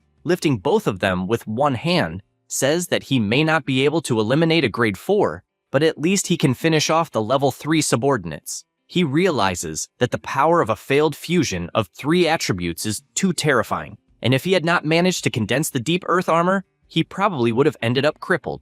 He throws the subordinates into the air and, once again, goes back to fleeing, since he managed to eliminate most of the level 3 warriors. And, if he manages to successfully fuse the 3 attributes, he may have a chance to also kill a level 4. Kajin burns with fury at what is happening and shouts that he will tear him into 1,000 pieces. Sometime later, at the Xingcheng warrior base, the trio of geniuses is gathered, and Xinghei comments that he wanted to invite Su-hong to go to the star-observing lake, but he did not imagine that he had already been missing for 7 days. Tiantuo thinks it is plausible because the guy rested for only 1 day before training in the lake, while they rested for 7 whole days. The girl tells them to hurry, because they may end up finding the MC near the lake. Meanwhile, on the 2nd floor of the base, Yeki becomes furious, because his squad dared to attack Su-hong at a supply station with a bunch of witnesses. He panics, because the city lord values the boy and would definitely eliminate his entire clan if he found out about this order. At the same time, in the purple bamboo forest, the weapon is emitting a mysterious gravitational field around it, and the people cannot walk at all, because even after taking only a few steps, the gravity has already exceeded 30 times normal. Some other warriors calculate that a level 3 warrior would not be able to approach, since the weight is surreal and both the bones and muscles would give in. The squad approaches and says that the higher a warrior's cultivation level is, the greater the pressure exerted by the gravitational field. So, if someone at level 4 tried to approach, they would feel a weight many times greater than if they were level 3. He reflects that the 3-star stellar purple bamboo is valuable, but there is no point if they cannot take it, and it is better to keep looking for the sacred object that the leaders of the celestial race ordered them to find. At this moment, his locator finds something, and he notices that it is pointing toward the bamboo. He cannot believe such bad luck, since, out of all possible places, the sacred object had to be right in the middle of the bamboo, and he has no idea how he could take it. At this moment, he looks back and seeing the MC running, questions what the hell he is doing in that place, since, apparently, a level 4 leading a group of level 3s cannot kill a mere grade 2 boy. He decides to act personally and flies off, since it is an opportunity for merit and there is no reason to refuse. The MC immediately notices a powerful aura approaching and blocks the attack with his fire armor, which also explodes around him. After the power dissipates, Su-hong is praised for resisting the attack, but the guy shouts for Su-hong to die already. He soon notices that the guy is a follower of the cult, and, to make matters worse, knows his name, meaning that, besides Yeki trying this, the demonic cult is also trying to kill him. The two attacks collide, and a colossal explosion happens in the forest. The Celestial is thrown far away and cannot believe that the power he witnessed is really from a level 2 warrior, since it is far too monstrous. Then he notices the MC heading toward the bamboo, and because of that, shouts for his squad to hold him back at all costs. Everyone mobilizes, and the MC realizes that more level 4 warriors have appeared to annoy him, and this never ends. The three tell everyone to pay attention, since they must hold him back for as long as they can, and, while one of them was shouting this, his head was cut off, since the attack was so powerful and fast that it passed through all of them without them even noticing. The cult cannot believe that one of its members was killed with just one blow, but they shout that, no matter what happens, they must stop him at all costs. Su-hong swings his spear, invoking Inverting the Seas, which causes absurd damage to all of them. The Celestial appears, wanting to see how he will block his full power attack, but Su-hong keeps moving and uses his shadow step to head toward the bamboo, since he sees no point at all in trying to block a full force attack from a level 4 warrior. The surprised people are amazed to see someone using the instant step in the bamboo's gravity and cannot even imagine how strong his physique is. The Celestial keeps trying to flee, since he does not believe that a gravitational field could kill him, but he starts to worry, since he has taken only one step and the gravity is already exceeding 30 times normal. He realizes that he will let his target escape and, because of that, launches his spear, telling him to die already. The weapon flies out, but is soon pulled to the ground by the absurd force of the gravitational field. The MC realizes that, for now, he is safe, and the purple bamboo is right ahead. However, the gravity is getting stronger and stronger, and, to make matters worse, he is injured and reaching his limit. He decides to take a pause to use his healing technique, since the people from the demonic cult cannot reach that place. The warriors do not understand how a guy who was using lightning abilities stopped in the middle of the gravity to heal himself using the wood attribute. The followers warn the captain that they will gather everyone to kill Su-hong, but he is more worried about the fact that the sacred object is in the purple bamboo, because if that is really the case and the MC takes it, they will all be dead. That's all, folks. If you enjoy the video, subscribe and hit the bell. Thanks.